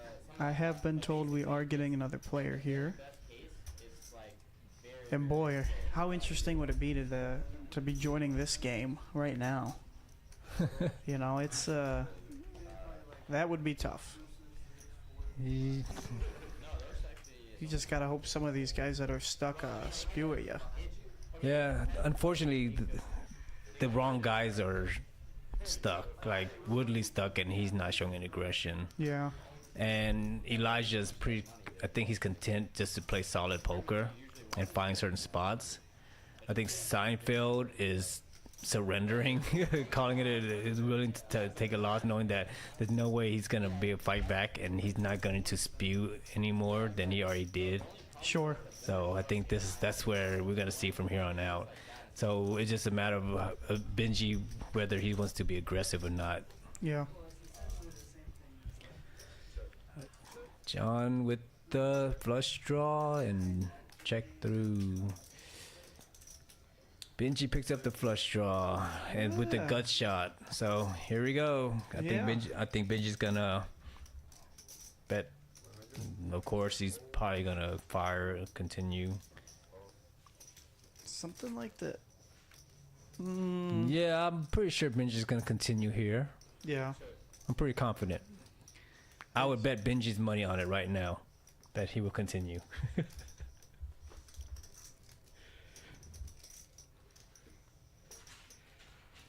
So then the question is, what is he sizing here? What does John have, right? John looks like he has a weak pair here. So I think I would, and John's not bluff catching, so I don't think Benji overbetting here would get what he wants to achieve. I think I bet like 125. But Benji loves to overbet. Can Benji represent the missed spades? He was. John just doesn't have anything. Well, so this is where, like, I think Benji's strategy is a little too linear in that he's doing the same thing because he wants to remain balanced in spots, but I think he's not adjusting for the players. Like, there's, for example, he tried to take big bets out of John, where John is not the type of player that will call in big bets. So John is more unbalanced in that spots where he's over folding and he's not calling big bets. So then big bets won't work. Then you need to go to the other side and take in smaller bets. Where John, that's what John's strategy is, to call small bets and fold to big bets. So then you have to exploit that strategy by betting small, not betting big, because then you're playing right into the strategy. Right. So then, if you know that strategy, then yeah, all your big bets should be bluffs, and all your small bets should be value bet until John changes. So that's where, okay, one player is being unbalanced, and then you also have to go unbalanced and be exploitative as well, versus trying to be balanced against an unbalanced player. If I'm consistently not getting paid off by a certain person with my thick value hands, heck yeah, I would change my strategy. Yeah, especially if you know that player is not going to call you light, and he's willing to overfold. Then you don't give him a chance to execute his strategy by giving him a chance to overfold. At the same time, it is hard to make a flush. You do have to get value from your big hands, but player dependent for sure. And how the hand played out, where John check, call, check. He is a check little and then check, spicy. call. Woodley's got a lot going on here. 7 deuces Yeah. on, made flush, incoming. I don't think Woodley is folding. Gosh, Yeah, like Woodley's too stuck to fold. top pair, diamond draw, open-ended straight draw. How often are my outs dirty here? Gosh, both players could have just so many hands, Tommy. Yeah, well, except that so far John hasn't done anything out of line. Right. So So he's he- going to be weighted towards value here more than Yeah, very heavy running value. the bluff line. Like flushes, 2 pairs, and sets. I don't think he's doing this with the 1 diamond against Woodley, who's calls a lot. So this is where you have to kind of know what they're thinking of you. Like, if I was in Woodley, like, I would think, okay, they know I call a lot here. So if they know I call a lot, then they're not going to try to bluff me. So that means that their hand's probably more value. Right. If I'm Woodley, I think John perceives me as a little bit weaker than top pair here. Right? Or like with a diamond draw and an open ender. Yeah. Well, really, the way For Woodley... him to do a value bet like this means that I've got it. Yeah. We'll see. And I'm charging a top pair, or you got a pair with a diamond draw. Oh, Woodley folds. Boy, I'd like to see that river card. John shows the 7 deuce.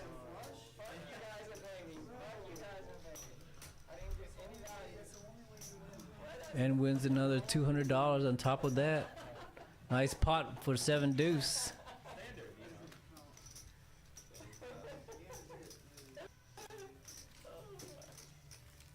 But I'm saying maybe Jim's game broke or something.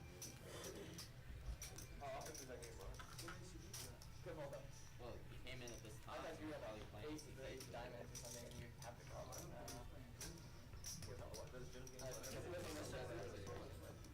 I know who he is.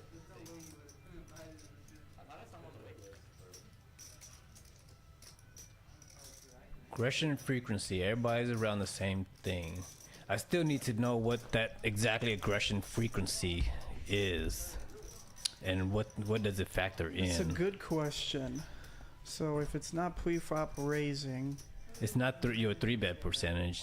I'd imagine it would be something to do with V-pipping post-flop, maybe? Yeah. Or how often you're... I think so. Back then when I used to play, where we had numbers, aggression frequency was any form of raising or re-raising would factor into your aggression frequency. We got a 6th player. All right, who's our 6th player?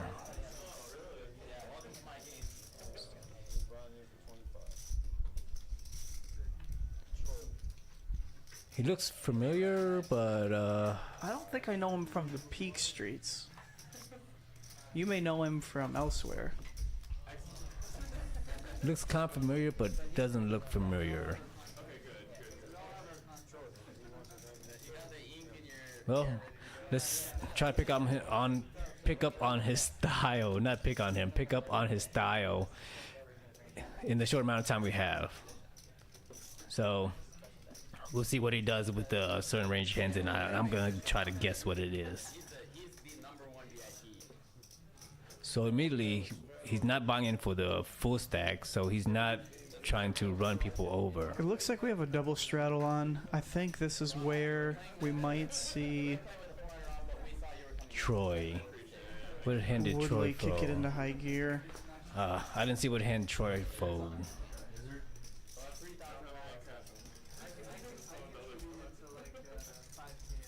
Kind of a marginal spot. Going big. 150. Discipline, Woodley.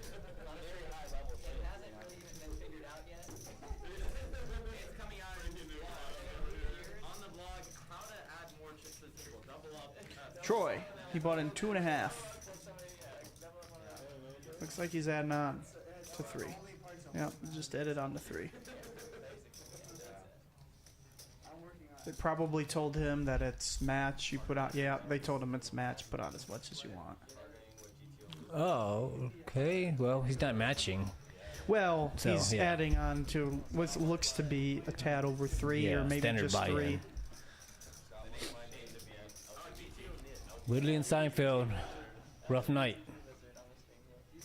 Got a little bit of time left to turn around. Let's go. So Woodley's straddling now. Yes. Someone might have hinted at he's got 20 minutes to turn a profit. I still haven't seen Troy's hand yet. 2 hands. I think maybe this is his first. Oh, John with the queens and Woodley with the deuces. Here we go. Woodley all in or something? Oh, he's calling. That's a call. He's just Yeah. lying just to make sure. What does Seinfeld has here? This should be interesting for if Seinfeld wakes up with a hand. Love a good mystery hand. Deuce. Oh, so Seinfeld raised. Oh, this is pretty cool. So I think on this board texture, if Seinfeld checks, then his hand's more weighted towards ace X suited Yeah. and small pocket pairs, small pocket fours. Queens were dealt. Oh, fours that were was dealt. John. It showed it as John Woodley's hand, but that was Seinfeld's hand. Seinfeld had 4s. Yeah. Woodley had 2s, Oh, okay. Woodley had 2s. and John had the queens. Jeez, my memory shot that bad where I couldn't remember Woodley had 2s and 1. Man, getting old, man. Oh, well. Getting old. It's been a long night.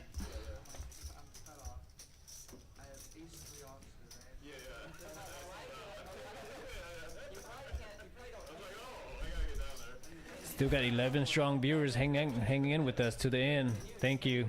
12 now. Whoever just joined the view, welcome.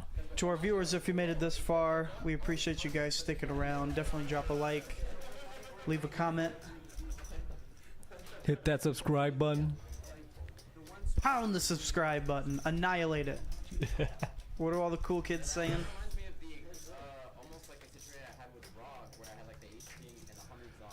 All right, well, we can't. This is the third time I haven't seen Troy's hand, so I don't know what he's playing. Let's see here.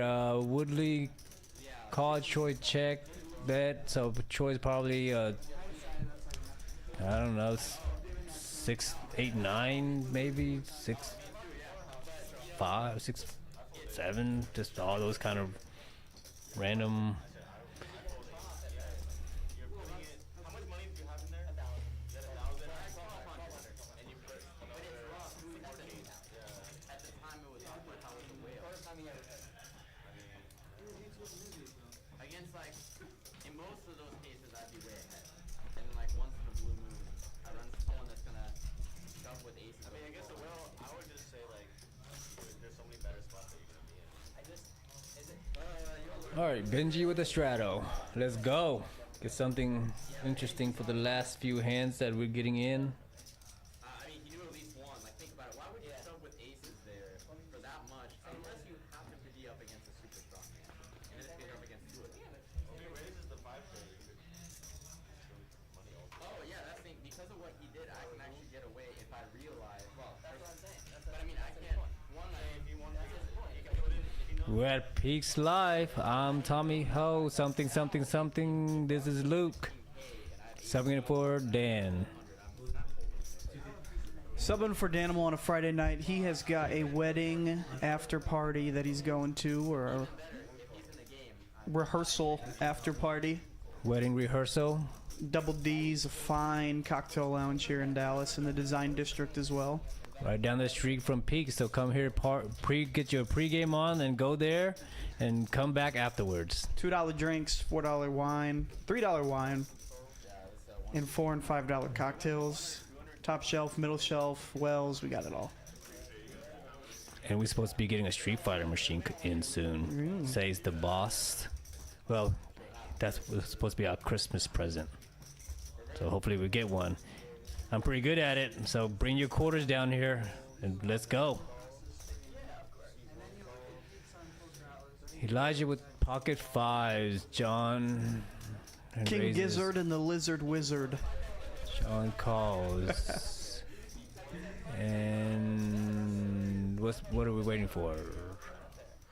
We're just waiting for graphics to catch up. Oh, okay. There we go. If I know Woodley, he's in there. Troy fold. Benji also with a suited king. Just Boy, there's some fun Calls. flops. Diamonds, a king, a 5. Ugh. Benji's running good tonight. Woo! I wonder if Benji will ever go for the check raise here. I don't see Benji check raising much. Keep bluffs in. Well, there we go. He's going for the check raise here. Fold, Woodley fold. I think he might actually call here. And Yeah. I think his check raise is too strong. I would call here and look weak. But no. And Lizard is probably going to Yeah, if I'm might peel one here, try to get a 5 here. And but I'm kind of sick. I hate seeing a raise here. It's not too bad because then you could call one and try to spike it and hopefully he had the deuce and stack him. Jack 5? deuce, yeah. Because you already know where you're at, so you're not gonna lose any more money here at this point. So, no. Weird card. Weird card for Benji. He bets he take it down. He checks. I think he's still gonna take it down. Honestly, if Elijah leads out, it's pretty baller. Well, Elijah's in position, but if Benji checks, I don't think Oh, Elijah's yeah, checking. he is. I don't Right. think. I think Elijah's gonna. You think Check. Ben checks? I don't think so. Knowing that how aggressive Benji always bets, and I think Elijah's just gonna fold here at this point. Nothing else he could do. Cyril, did you get that? This is gonna be the This is most baller Benji to keep betting. Yeah. Now for Lizard, we know we're only beating bluffs, but if we call turn here, we'd have to call river too. Yeah. We're not likely to improve. If I'm calling this turn bet, I'm calling the river bet, right? Yeah, but like Benji's not bluffing here. Like I think it's a little bit too optimistic because there was 4-way in the pot, and there was really no hands that Benji could really bluff here. Like Benji didn't have a raise pre-flop, so I think it was optimistic. Unless Elijah's hope is one thing. Elijah might make a play here if Benji checks. If Benji checks, Elijah might make a play. He might Yes. overbet the pot here. So Elijah's gonna have more jacks, right? As the pre-flop aggressor. And because Benji check raised, like Benji don't have a strong jack, Right. so it would be a sick move if Elijah make a move here. It'd be a sick play, but if running down the way the hands play, Benji doesn't have a strong jack to check raise, and he's not check raising a weak jack, so he has a 2 here. So that means Benji's hand is pretty faced up. It doesn't matter is Elijah going to actually make the move here and take the opportunity, it should work because he looks like a jack so much. How much would he have to go? Let's see, pots 1.6. I think Benji bet 400. I think he goes to like 2,200, Right. 28. Got you. I think if he goes to 28, he will get a fold.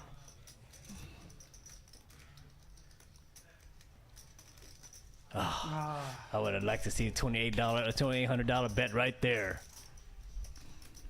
Because we know, like Benji almost always has a 2 there. That could be tricky to navigate when that jack comes on the turn like that, kind of counterfeiting your trips to bottom boat. Yeah, Those spots they're tough against good players.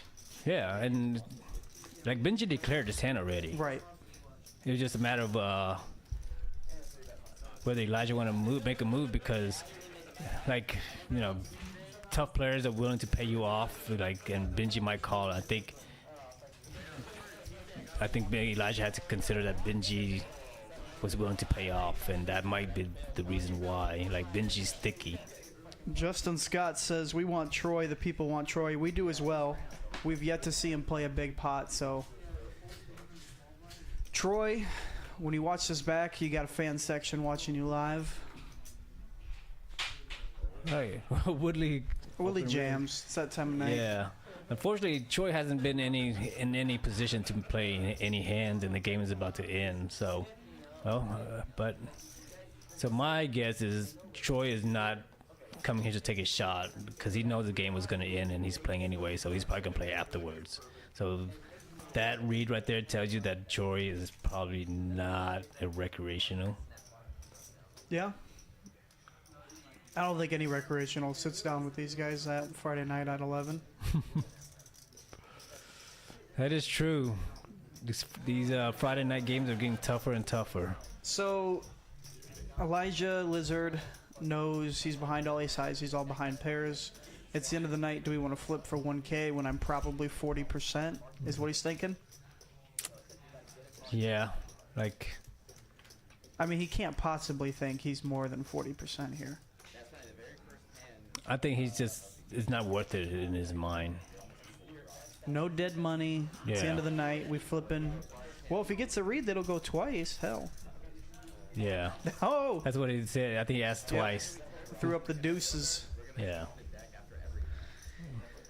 We're off to 2 boards. Woodley needs a win. Come on, Woodley. Win this one. Oof, it's never easy, Tommy. No, it's not. Oh. Not even that makes it even harder. Wow! All right, he got through. That's best case scenario. Burned outs, too. Yeah. Come on, Woodley.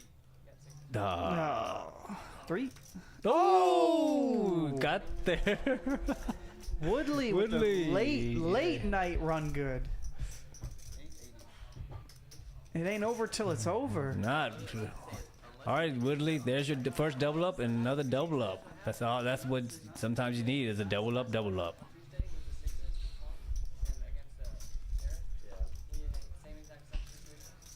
We like to see that. Get a little money back. Leave on a good note.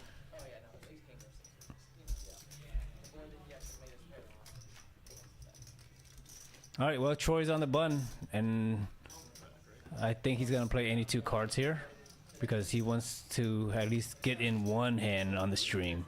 So, ATC for Troy, right here. Yeah, we're most likely going to see him play this flop here, unless he gets dealt absolute rags to a lot of aggression. This is his screen time moment. Here we go, Justin. Your boy Troy.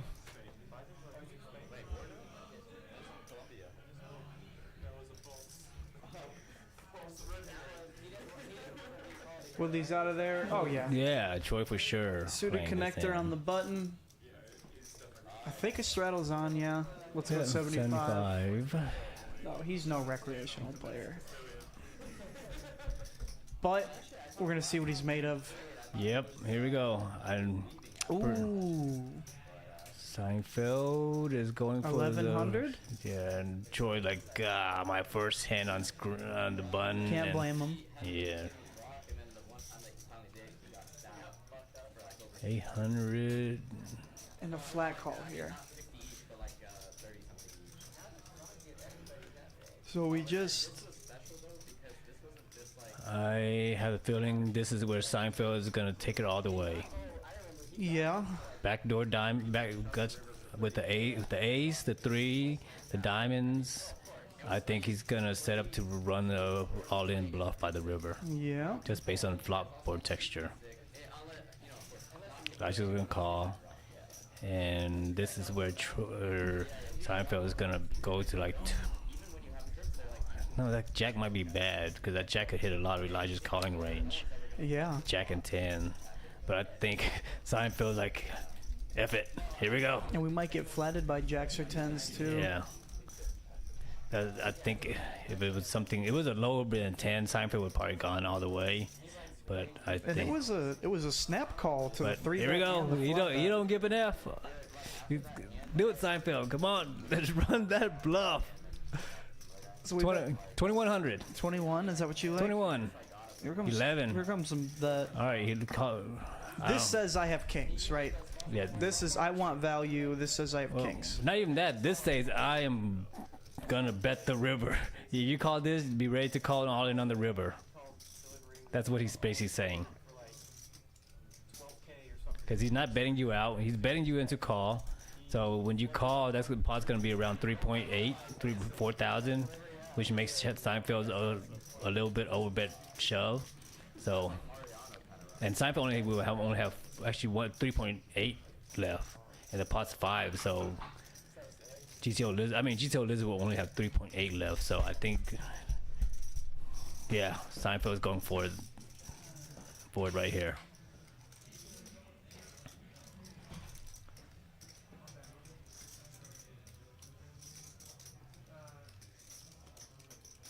All right, Lizard calls.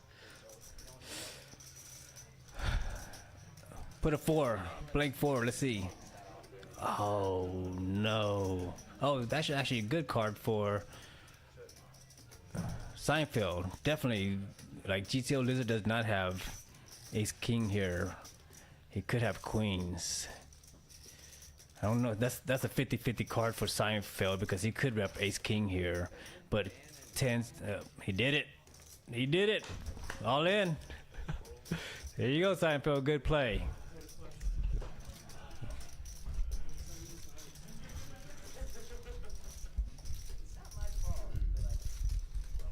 Yeah, so these guys don't care if you got it. You got it. But they're gonna make the play. They don't care. Yeah.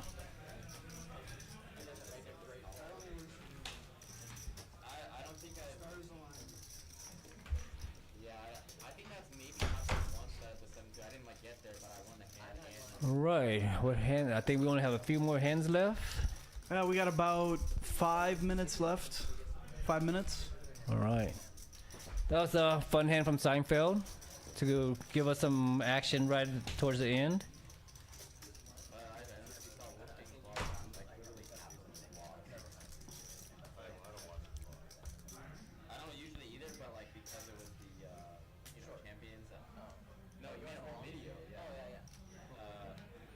I think Woodley will probably most likely call any two suited he's calling. He hasn't folded any suited hands yet. I think Troy might raise here just to get some aggression. Well, of course, with ace queen of clubs. And now Benji, Lizard's gonna just call. Seinfeld folds. John's gonna fold. Discipline fold. It's be interesting if Troy misses the flop and Woodley hits some kind of pair. We'll see what happens. Well, this is. I think Woodley will. If he had a club, it's better to call, but I think Woodley's still gonna call with his bottom pair. Try to hit two pair here. Spike a two pair against an ace. Troy bets 100, trying to keep all hands in. Oh, I forgot Elijah's in the hand. So Elijah with a gut shot with the backdoor diamonds. Picks up the diamond draw with the with the open ender now. Spicy turn. That is an action turn. And I don't see Troy pot controlling here, so I think he's gonna 450. The question is Elijah going to make a play here? Let's see here. Yeah, Elijah asking for a stack because I think Elijah might make a play here. How much is Troy bet? I'm seeing one black chip and two green chip. 350. Yeah, I think Troy has enough where Elijah's gonna go with it and force Troy to maybe because Troy has enough behind him where he has to consider folding. And nice, I like the sizing by Elijah because it's screaming value. It's not screaming draws or bluff because he's not putting Troy all in. So to Troy's in his mind like this looks so value heavy here.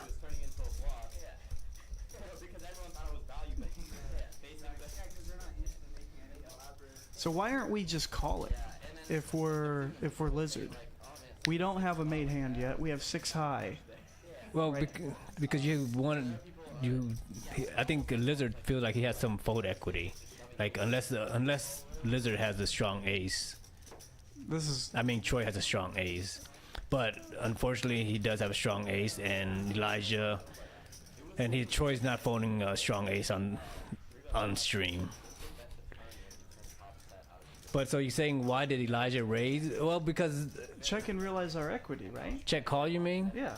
Yeah, but you have open-ended and a straight flush draw, so it's a good hand to semi bluff that, so you could take it down with 6 high without hitting your hand. Yeah, and if you do, this is what you hate.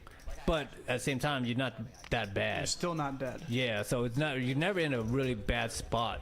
You're just in a not good spot. But being able to take it down with 6 high, if Troy was trying to go for thin value.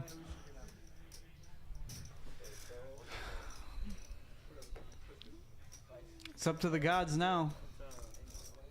Looks like they're working it out. So here's what I would kind of think about. I'll explain it So here's what Elijah has to think about. Like Troy raised pre-flop, so he's declaring he has a strong hand, and on an ace 7-3-8, and he's double barreling. So then you have to ask, what is he double barreling that he's willing to fold to re-raise? And I think any hand that he's double barreling and folding to a re-raise, he probably would have checked the turn. So when he's betting the turn there, he's not gonna bet and fold to a re-raise. And I think Elijah, if he factors that in, then it's better to just check call. That's what I was getting at. Yeah.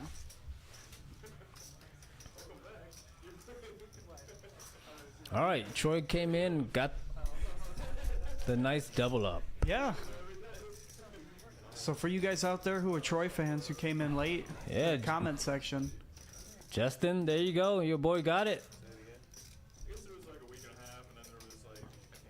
They ran it twice. Lizard was 36%. He doesn't hit. Troy running good. The stream is winding down. I just want to remind everybody out there that we do still have 1-2 cash games running in the building. So if you're up this late looking for something to do, definitely come check us out. The bar will still be open till 2 a.m. as well.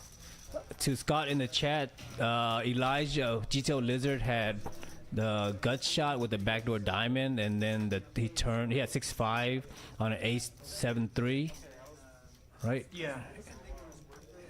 Yeah. And then the turn was the 4. Yeah, because the turn was the 8 of diamond. So he was going for the 4 gut shot, and then the turn gave him a open-ended straight flush draw, and Troy bet 350, and Elijah made 1100, and Troy went all in. So. Because that play with, if you're Elijah, you're going to take that pot down almost always, except for when Troy has ace king, ace queen. Yeah. That's about it. Well, yeah. So Could run into a set of 8s, I guess. But, Yeah. Or a set of 7s. well, It's only a few hands. the problem is that Elijah doesn't have a read on Troy maybe, and he's thinking he doesn't know what Troy's like, how thin of a value bet Troy's willing to do. Like, is he willing to value bet an ace 9 hand there? Because I think an ace 9 hand would bet fold. But so that's the hand that Elijah is attacking if he's check raising there, or maybe some kind of bluffs. He's attacking the bluffs in the ace 9 type of hands. Anyone call Dan Danny sounds like. Okay. Yeah, it's allowed in this game. Unfortunately for Lizard, he ran into somewhat of Troy's top of range with ace queen. Yeah, he tried to attack the certain range of hands, and that wasn't the range that Troy had. All right, looks like John is going to pick up what I believe to be our last pot of the night. It does look like that's going to do it for us. I want to thank everybody for staying with us all the way till 11 o'clock tonight. I'm Luke. I'm Tommy. And this is Peaks Dallas Live. We will catch you guys to Sunday. Sunday is a 2-5 game. Thanks for listening, guys. Peace. Peace.